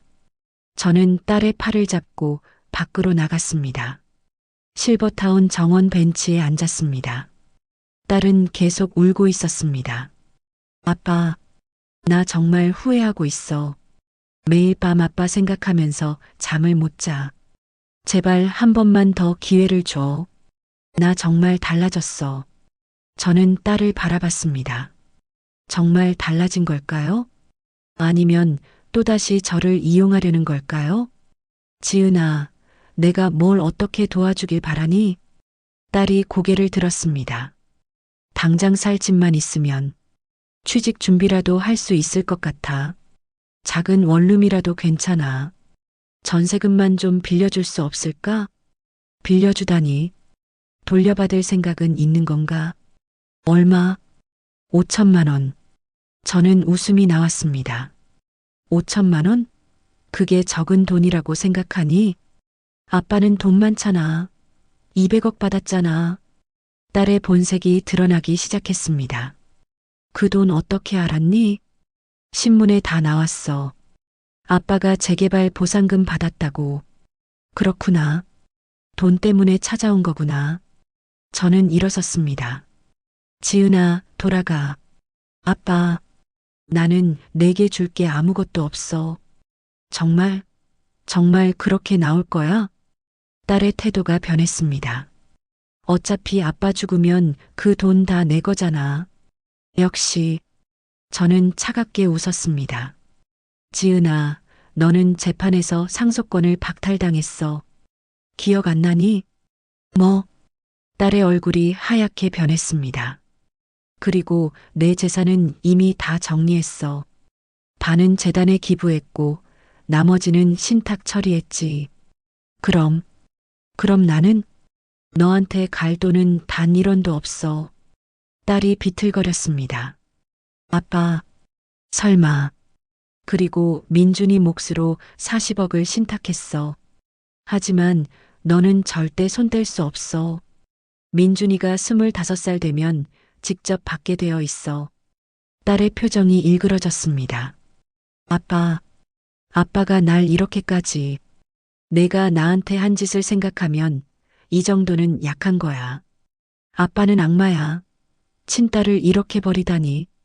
딸이 소리쳤습니다. 내가 악마? 웃기는 소리 하지 마. 누가 누구를 5년간 감금하고 굶겼는데? 그건 내가 정신이 없어서. 변명하지 마. 너는 선택했어. 나를 학대하기로. 저는 단호하게 말했습니다. 그리고 나도 선택했어. 너를 내 인생에서 지우기로. 딸이 갑자기 제 앞에 무릎을 꿇었습니다. 아빠, 제발 좀 도와줘. 주변 사람들이 모여들기 시작했습니다.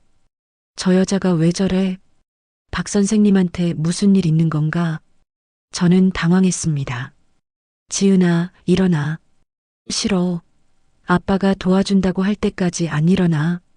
실버타운 경비가 달려왔습니다. 무슨 일이세요? 제 딸입니다. 좀 모셔다 주시겠습니까? 네, 알겠습니다. 경비가 딸을 일으키려 했지만 딸은 버텼습니다. 아빠, 정말 이럴 거야? 나 진짜 죽을 것 같다고. 그건 내 인생이야. 내가 책임져. 저는 돌아서서 건물 안으로 들어갔습니다.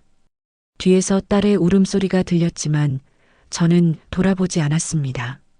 그날 밤 저는 잠을 이룰 수 없었습니다.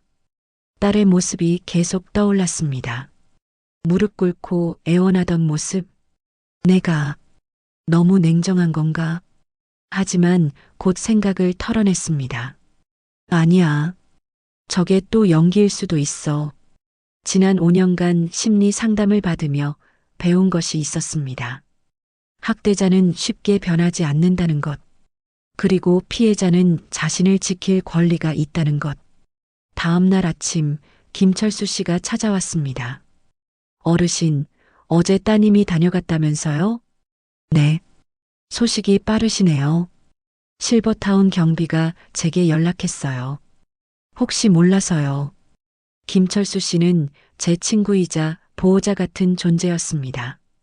괜찮으세요? 많이 힘드셨죠? 네. 솔직히 마음이 흔들렸습니다. 당연하죠. 아무리 그래도 딸인데. 저는 창밖을 바라봤습니다. 제가 너무 냉정한 걸까요? 김철수 씨가 제 어깨를 두드렸습니다. 어르신은 살아남았어요. 그게 중요한 겁니다. 하지만 학대자에게 다시 기회를 주는 건 자신을 위험에 빠뜨리는 겁니다. 잊지 마세요. 그날 오후 또 다른 방문객이 왔습니다. 이번에는 손자 민준이었습니다. 14살이 된 민준이는 훌쩍 컸습니다. 할아버지, 민준아. 저는 손자를 꽉 안아줬습니다. 할아버지, 엄마가 어제 할아버지 찾아갔다고 하던데. 응, 그랬어. 할아버지, 엄마 어떻게 됐어요? 민준이는 엄마를 걱정하고 있었습니다. 당연했습니다. 아무리 그래도 엄마니까요. 엄마는 잘 지내고 계셔. 저는 거짓말을 했습니다. 손자에게까지 딸의 추악한 모습을 보여주고 싶지 않았습니다. 할아버지, 저 엄마 만나고 싶어요. 그래. 네. 엄마가 감옥에 있을 때는 면회도 못 갔는데 이제 나왔으니까. 손자의 눈에는 진심이 담겨 있었습니다. 할아버지, 엄마한테 전화번호 좀 알려주시면 안 돼요? 저는 고민했습니다. 딸은 손자를 이용할지도 모릅니다. 하지만 손자에게 엄마를 만날 권리를 빼앗을 수는 없었습니다. 알았어, 민준아. 할아버지가 연락처 알아볼게. 정말요? 고마워요, 할아버지. 그날 밤 저는 오랜 고민 끝에 딸에게 문자를 보냈습니다. 민준이가 너를 만나고 싶어 한다. 하지만 민준이한테 돈 얘기는 절대 하지 마라. 어기면 다시는 만나지 못하게 할 것이다. 30분 후 답장이 왔습니다. 알았어, 아빠. 고마워. 민준이는 내가 제대로 대할게. 약속해. 정말 지킬 수 있을까? 저는 불안했습니다. 일주일 후 민준이와 딸이 만났다는 소식을 들었습니다. 민준이가 전화했습니다. 할아버지, 오늘 엄마 만났어요. 그래, 어땠니? 엄마가 많이 힘들어 보였어요. 많이 야위고. 근데 할아버지, 엄마가 제 신탁 얘기를 물어봤어요. 역시 제 예상이 맞았습니다. 뭐라고 물어보던? 할아버지가 저한테 얼마를 남겨줬냐고. 그래서 40억이라고 했더니 눈빛이 이상해졌어요. 그랬구나. 할아버지, 엄마가 제 돈을 노리는 건가요? 14살 아이지만 눈치는 빨랐습니다. 민준아, 그 신탁은 내가 25살 될 때까지 아무도 손댈 수 없어. 엄마도 마찬가지야. 네. 할아버지가 저를 지켜주고 계시는 거죠? 그래. 할아버지가 항상 지켜줄게. 한 달이 더 지났습니다. 딸은 계속 민준이를 만났고 점점 요구사항이 늘어났습니다. 민준이를 통해 전해지는 말들. 학원비 좀 보태줄 수 없냐? 내 생일 선물 사주고 싶은데 돈이 없다. 할아버지한테 용돈 좀 받아올 수 없냐? 딸은 변하지 않았습니다. 여전히 돈에 집착하고 있었습니다. 어느 날 민준이가 저를 찾아왔습니다. 표정이 어두웠습니다. 할아버지, 저 더 이상 엄마 못 만나겠어요. 무슨 일 있었니?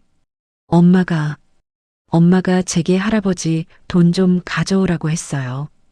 할아버지 몰래 통장에서 조금만 빼오라고. 제 주먹이 떨렸습니다. 그래서 내가 뭐라고 했니? 싫다고 했어요. 그랬더니 엄마가 울면서 너마저 날 버리냐고.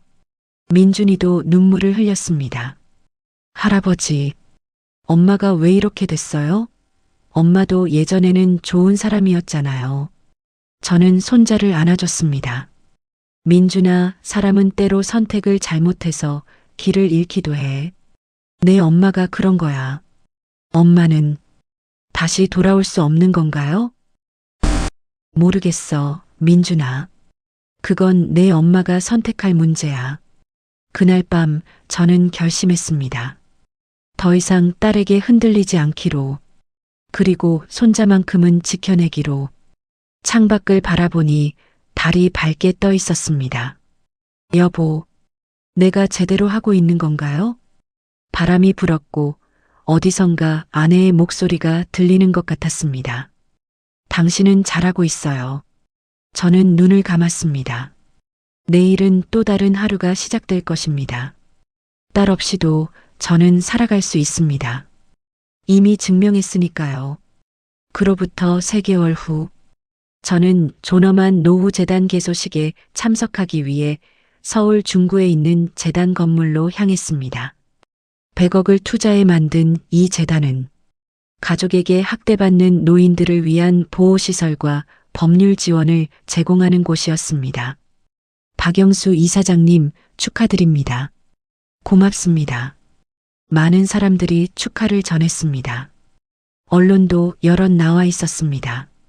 이사장님, 이 재단을 설립하신 특별한 계기가 있으신가요? 기자가 마이크를 들이밀었습니다. 네. 저 역시 가족 학대의 피해자였습니다. 그래서 누구보다 이들의 고통을 이해합니다. 앞으로 재단의 목표는 무엇입니까? 단 한 명의 노인도 가족에게 학대받는 일이 없는 세상을 만드는 것입니다. 박수 소리가 울려 퍼졌습니다. 개소식이 끝나고 저는 재단 내부를 둘러봤습니다.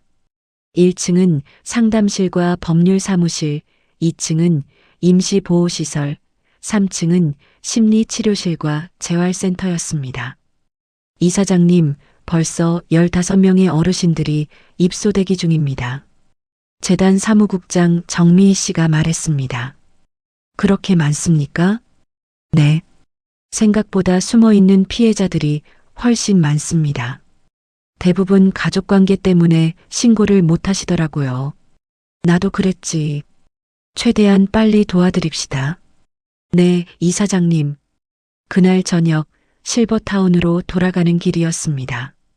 택시에서 내리려는데 누군가 제 앞을 가로막았습니다. 박지은, 제 딸이었습니다.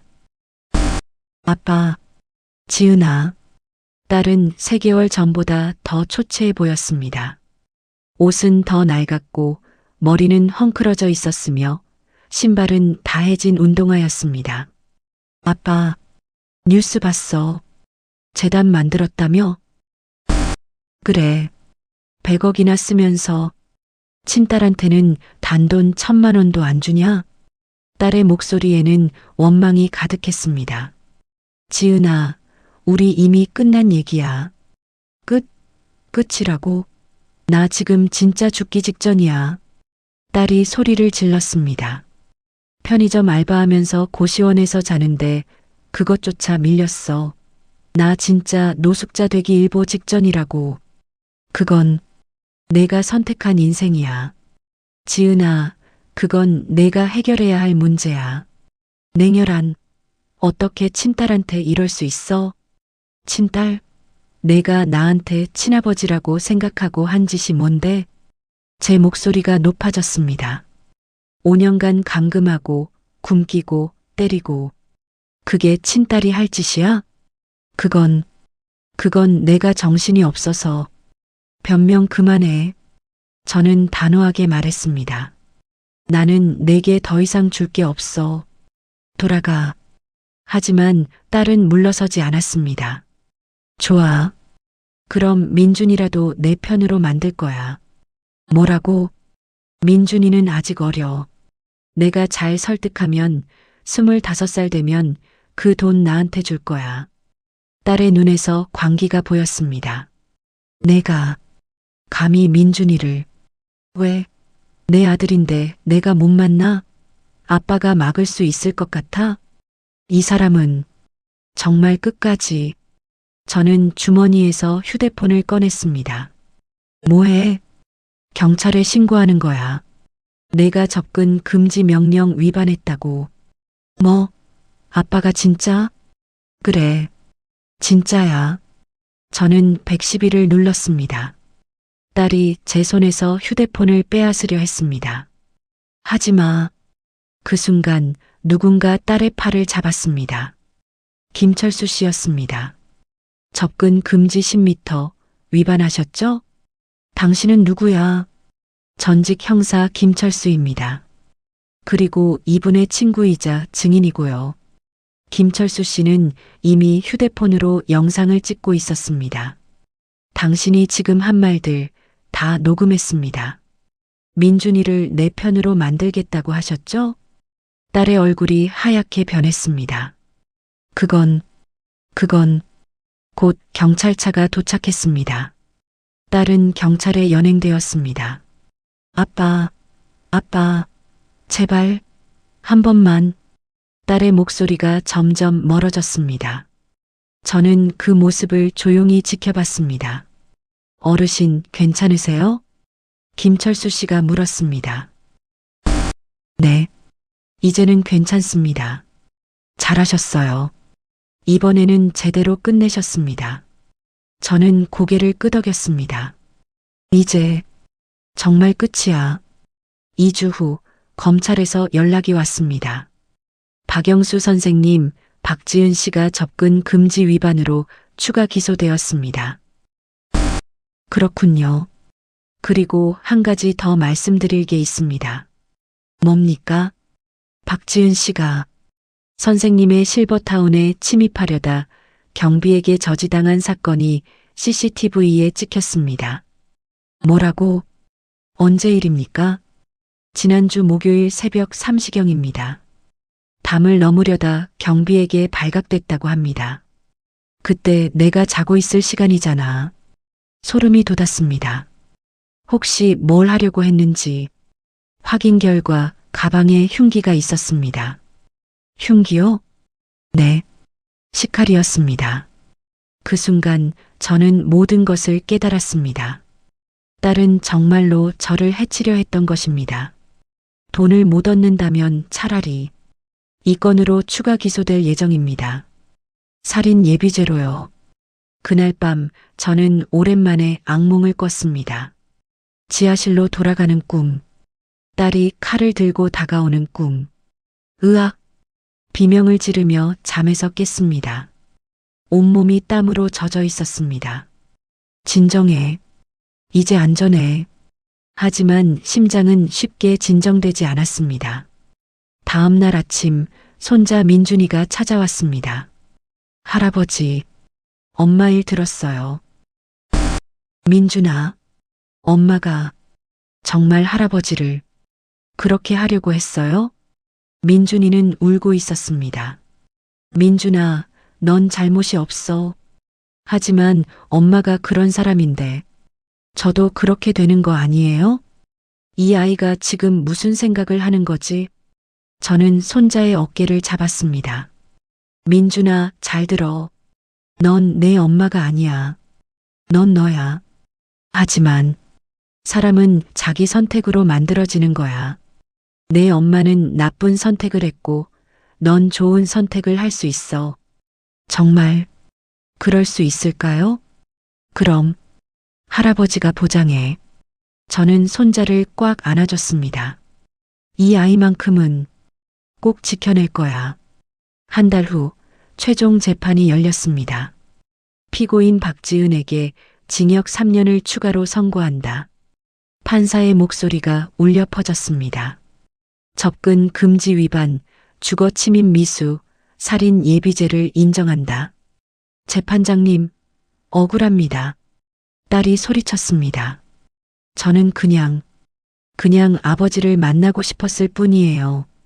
피고인은 흉기를 소지하고 있었습니다. 이는 명백한 범죄입니다. 그건 호신용이었어요. 새벽 3시에 담을 넘어 침입하면서 호신용이라고요? 말이 됩니까? 검사가 반박했습니다. 딸은 더 이상 변명하지 못했습니다. 따라서 피고인은 총 8년의 형을 선고받습니다. 땅, 망치 소리와 함께 모든 것이 끝났습니다. 법정을 나올 때 딸과 마지막으로 눈이 마주쳤습니다. 딸은 수갑을 찬 채 저를 빤히 쳐다보고 있었습니다. 그 눈에는 원망, 분노, 그리고 슬픔이 섞여 있었습니다. 아빠, 딸이 입을 열었습니다. 아빠는 행복해? 나를 이렇게 만들고? 저는 잠시 멈춰 섰습니다. 그리고 대답했습니다.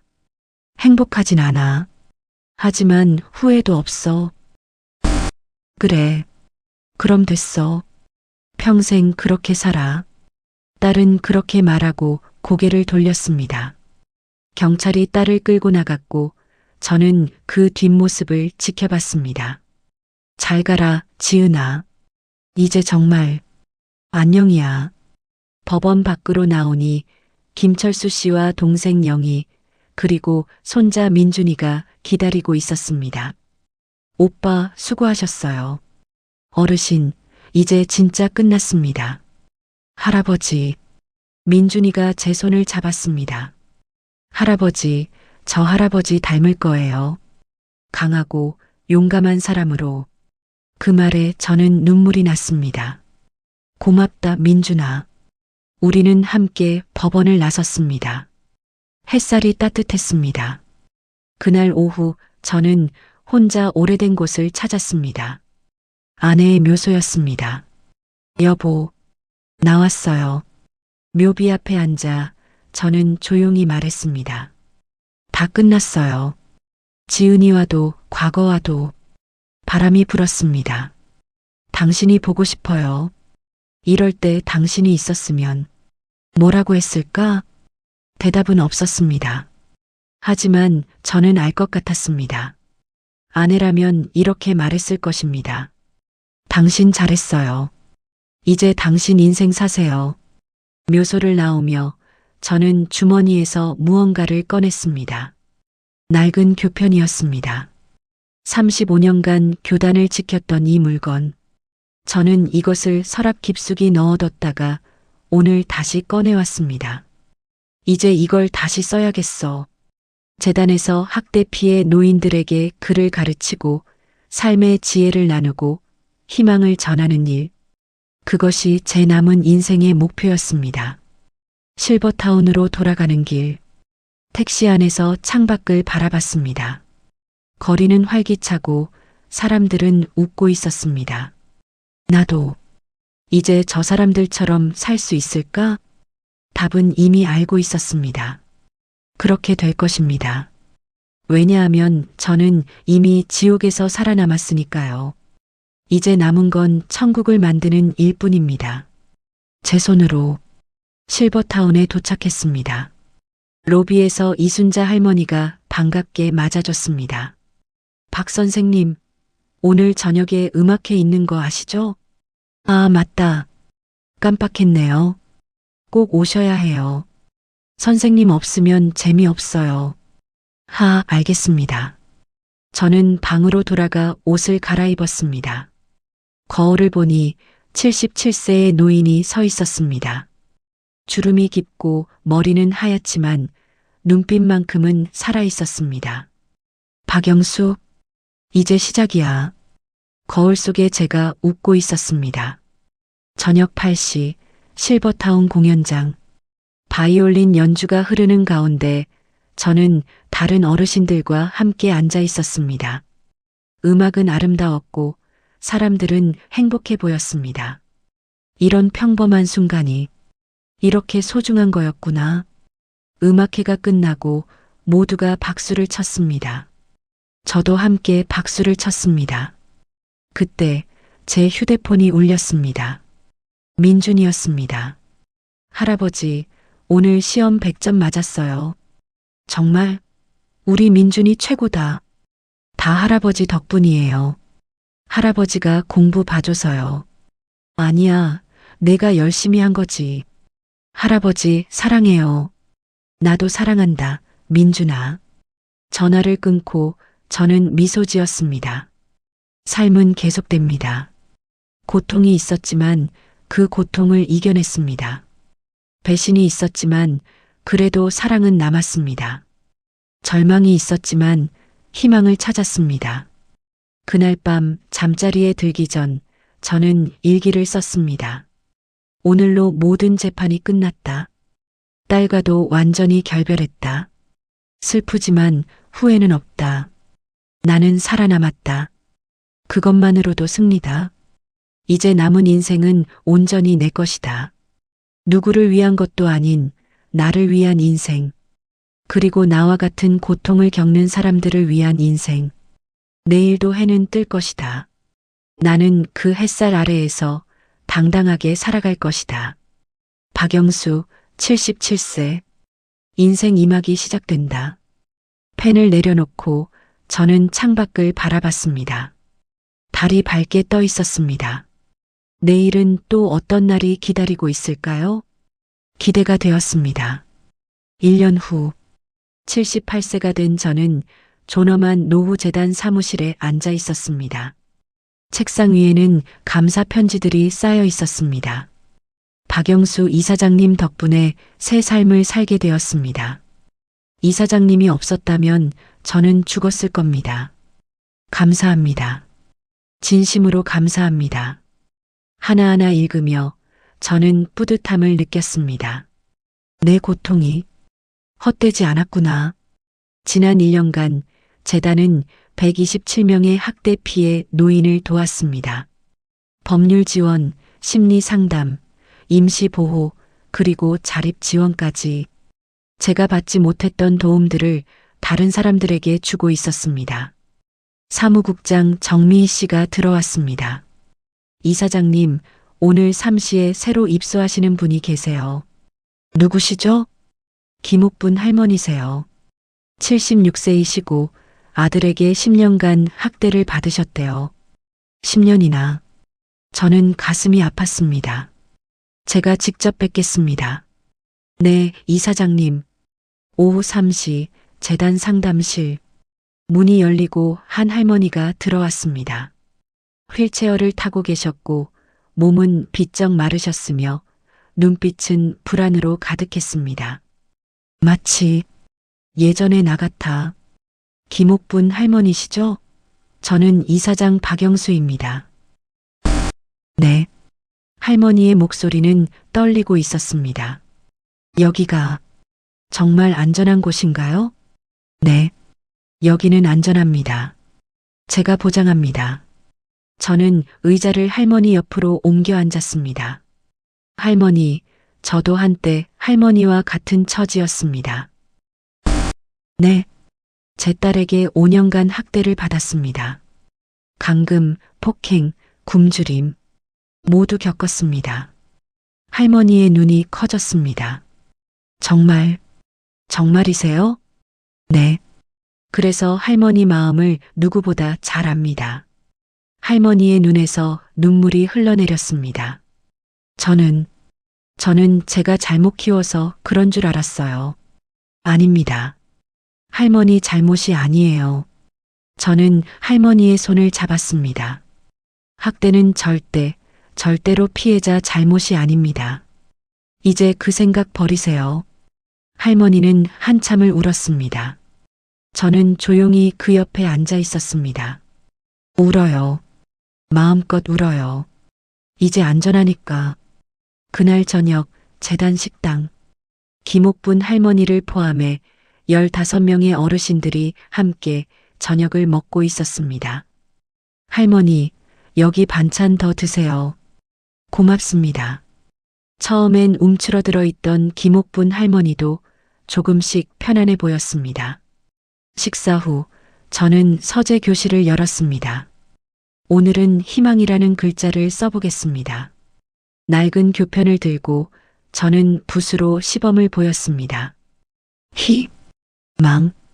희망이란 아무리 어두워도 내일을 기다리는 마음입니다. 어르신들이 조용히 듣고 있었습니다. 저도 한때 희망을 잃었습니다. 지하실에 갇혀 죽음만 기다렸죠. 하지만 작은 쪽지 하나가 저를 구했습니다. 그 작은 희망이 저를 살렸습니다. 저는 어르신들을 바라봤습니다. 여러분도 마찬가지입니다. 이미 살아남으셨어요. 그것만으로도 대단한 겁니다. 박수 소리가 울려 퍼졌습니다. 수업이 끝나고 한 할아버지가 다가왔습니다. 이사장님, 저도 글 쓰는 법 배우고 싶습니다. 물론이죠. 언제든 오세요. 저는 평생 글을 못 써서 아들한테 무시당했거든요. 이제 배우시면 됩니다. 늦은 게 아니에요. 할아버지가 활짝 웃었습니다.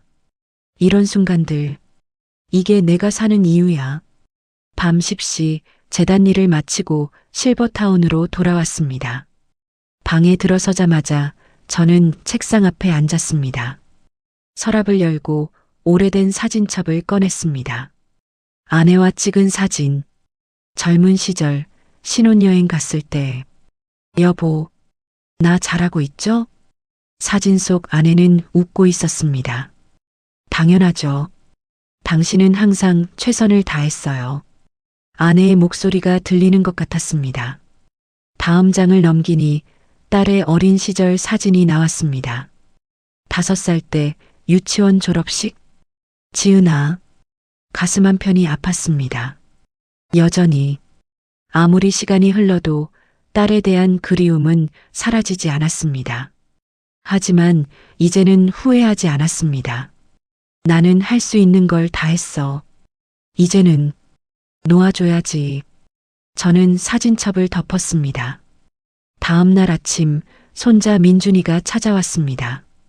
15살이 된 민준이는 키도 크고 목소리도 굵어졌습니다. 할아버지, 중간고사 전교 1등 했어요.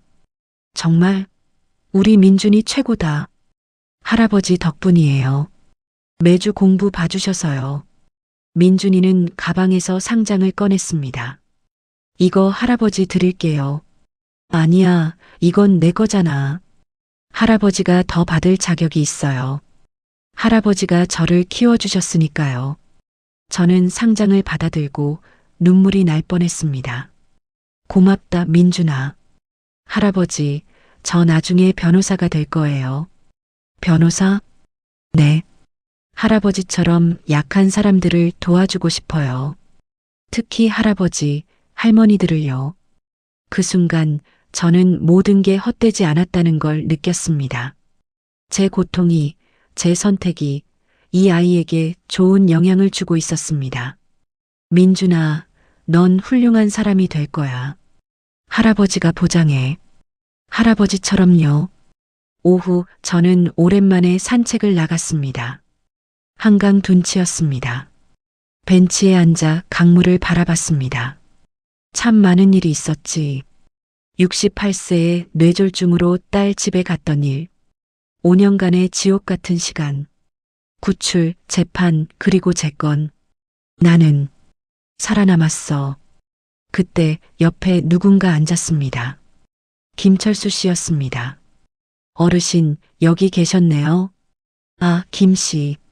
어떻게? GPS 추적했죠. 혹시 몰라서요. 저는 웃었습니다. 아직도 절 걱정하시는군요. 당연하죠. 어르신은 제 친구니까요.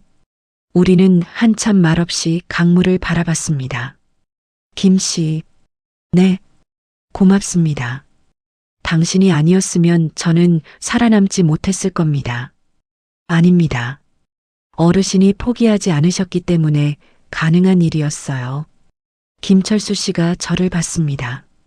어르신, 행복하세요? 네. 지금은 행복합니다. 그건 진심이었습니다. 저녁, 실버타운 음악회. 저는 무대 위에 섰습니다. 여러분, 오늘은 제가 직접 준비한 시를 낭송하겠습니다. 어르신들이 박수를 쳤습니다. 저는 천천히 입을 열었습니다.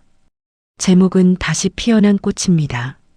한때 나는 시들어가는 꽃이었습니다. 누군가의 발에 밟히고 짓밟히고 버려졌습니다. 죽음만 기다리던 꽃이었습니다. 하지만 봄이 왔습니다. 따뜻한 손길이 나를 일으켜 세웠습니다. 물을 주고 햇살을 비춰주었습니다. 나는 다시 피어났습니다. 더 강하게, 더 아름답게. 이제는 다른 꽃들에게 향기를 나눠줄 수 있습니다. 인생은 끝이 아닙니다. 다시 시작입니다. 언제든 몇 번이든. 낭송이 끝나자 박수가 터져 나왔습니다. 몇몇 어르신들은 눈물을 흘리고 계셨습니다. 이순자 할머니가 무대로 올라와 꽃다발을 건넸습니다. 박 선생님, 정말 감동적이었어요. 고맙습니다. 저는 객석을 바라봤습니다. 웃고 있는 얼굴들, 행복해 보이는 사람들. 이게 내가 꿈꾸던 세상이야. 밤, 혼자 있는 시간. 저는 일기를 썼습니다. 오늘은 참 좋은 하루였다. 김옥분 할머니가 재단에 입소하셨다. 예전에 나를 보는 것 같아 마음이 아팠지만 동시에 내가 도울 수 있다는 게 감사했다. 민준이가 전교 1등을 했다. 이 아이는 정말 대단하다. 나보다 훨씬 더 강하고 지혜롭다. 오늘 저녁시 낭송을 했다. 사람들이 울었다. 내 이야기가 누군가에게 위로가 된다는 게 놀랍다. 딸 생각이 났다. 아직도 가끔 생각난다. 하지만 이제는 아프지 않다. 그저 안타까울 뿐이다. 나는 행복하다. 완벽하진 않지만 충분하다. 박영수, 78세. 인생은 계속된다. 일기를 쓰고 침대에 누웠습니다. 천장을 바라보며 저는 미소 지었습니다. 내일은 또 어떤 날일까? 재단에서 새로운 어르신을 만날 것이고, 서예 교실에서 글을 가르칠 것이고, 손자와 저녁을 먹을 것이고, 친구들과 차를 마실 것입니다. 평범하지만 소중한 하루들. 이제는 이런 평범함이 가장 큰 행복이야. 새벽 6시 알람이 울렸습니다. 저는 일어나 창문을 열었습니다. 햇살이 쏟아져 들어왔습니다. 새들이 지저귀고 바람이 불었습니다. 좋은 아침. 저는 거울 속 제 모습을 봤습니다. 78세의 노인. 주름투성이 얼굴. 하지만 눈빛만큼은 젊었습니다. 박영수, 오늘도 힘내자. 저는 옷을 갈아입고 밖으로 나갔습니다. 복도에서 이웃들을 만났습니다. 박 선생님, 좋은 아침이에요. 네, 좋은 아침입니다. 식당에서 아침을 먹고 산책을 하고 재단으로 향했습니다. 재단 사무실에 도착하니 정미애 사무국장이 기다리고 있었습니다. 이사장님, 좋은 소식이 있어요. 무슨 소식이죠? 정부에서 저희 재단을 모범 사례로 선정했대요. 지원금 10억이 추가로 나온대요. 정말요? 네. 그리고 다른 시에서도 저희 같은 재단을 만들고 싶다고 연락이 왔어요. 저는 기뻤습니다. 내 고통이 정말 의미 있는 일이 되고 있구나.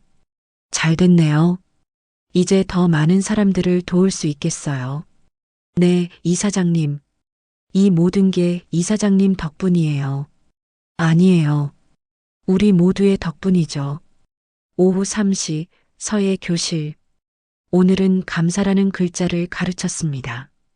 감사란 내가 살아있음에 대한 고마움입니다. 붓을 들고 천천히 썼습니다. 저는 매일 감사합니다. 숨 쉴 수 있어서, 걸을 수 있어서, 여러분을 만날 수 있어서. 김옥분 할머니가 손을 들었습니다. 이사장님, 저도 감사할 수 있을까요? 이렇게 아픈 기억밖에 없는데. 저는 할머니에게 다가갔습니다. 할 수 있습니다. 지금 이 순간 할머니는 안전하잖아요. 그것만으로도 감사할 수 있어요. 할머니가 고개를 끄덕였습니다. 그렇네요. 저 지금 안전하네요. 할머니가 처음으로 웃었습니다. 저녁 6시, 손자 민준이와 저녁 약속. 우리는 한식당에 앉아 있었습니다. 할아버지, 오늘 학교에서 진로 상담이 있었어요. 그래, 뭐라고 했니? 선생님이 변호사 꿈 좋다고 하셨어요. 근데 한 가지 물어보셨어요. 뭘? 왜 변호사가 되고 싶냐고요? 민준이가 저를 봤습니다. 전 이렇게 대답했어요. 제 할아버지처럼 부당한 일을 당한 사람들을 지키고 싶습니다라고요. 제 눈에 눈물이 맺혔습니다. 민준아, 할아버지는 제 영웅이에요. 정말로요. 저는 손자의 손을 잡았습니다. 고맙다, 민준아. 할아버지는 내가 있어서 행복해. 저도요, 할아버지. 밤 10시 집으로 돌아와 침대에 누웠습니다. 오늘도 좋은 하루였습니다. 저는 천장을 바라보며 생각했습니다. 만약 과거로 돌아갈 수 있다면 뭘 바꿀까? 잠시 고민했지만 곧 답이 나왔습니다. 아무것도 바꾸지 않을 거야. 모든 고통이, 모든 슬픔이 지금의 나를 만들었으니까요. 만약 그 일들이 없었다면 저는 재단을 만들지 못했을 것입니다.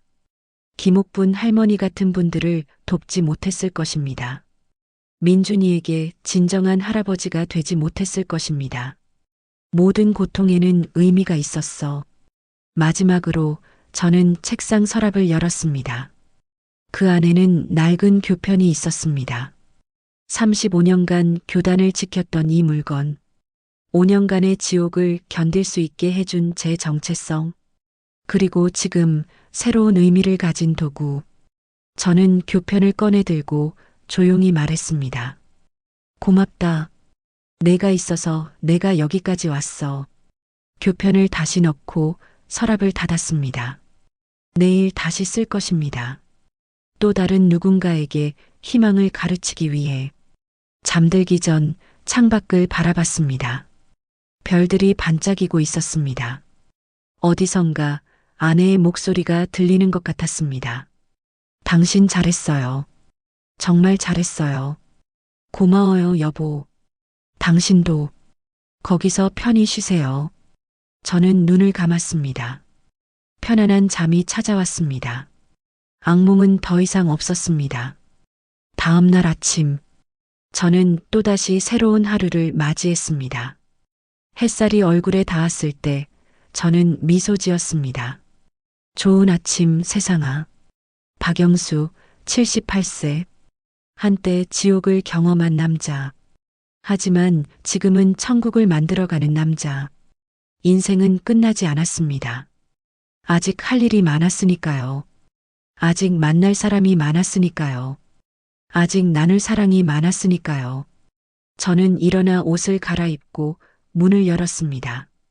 복도에는 햇살이 가득했습니다. 그리고 그 햇살 속을 저는 당당하게 걸어갔습니다. 여러분, 오늘 이야기는 어떠셨나요? 괜찮으셨다면 구독과 좋아요, 알림 설정 꾹 눌러주세요.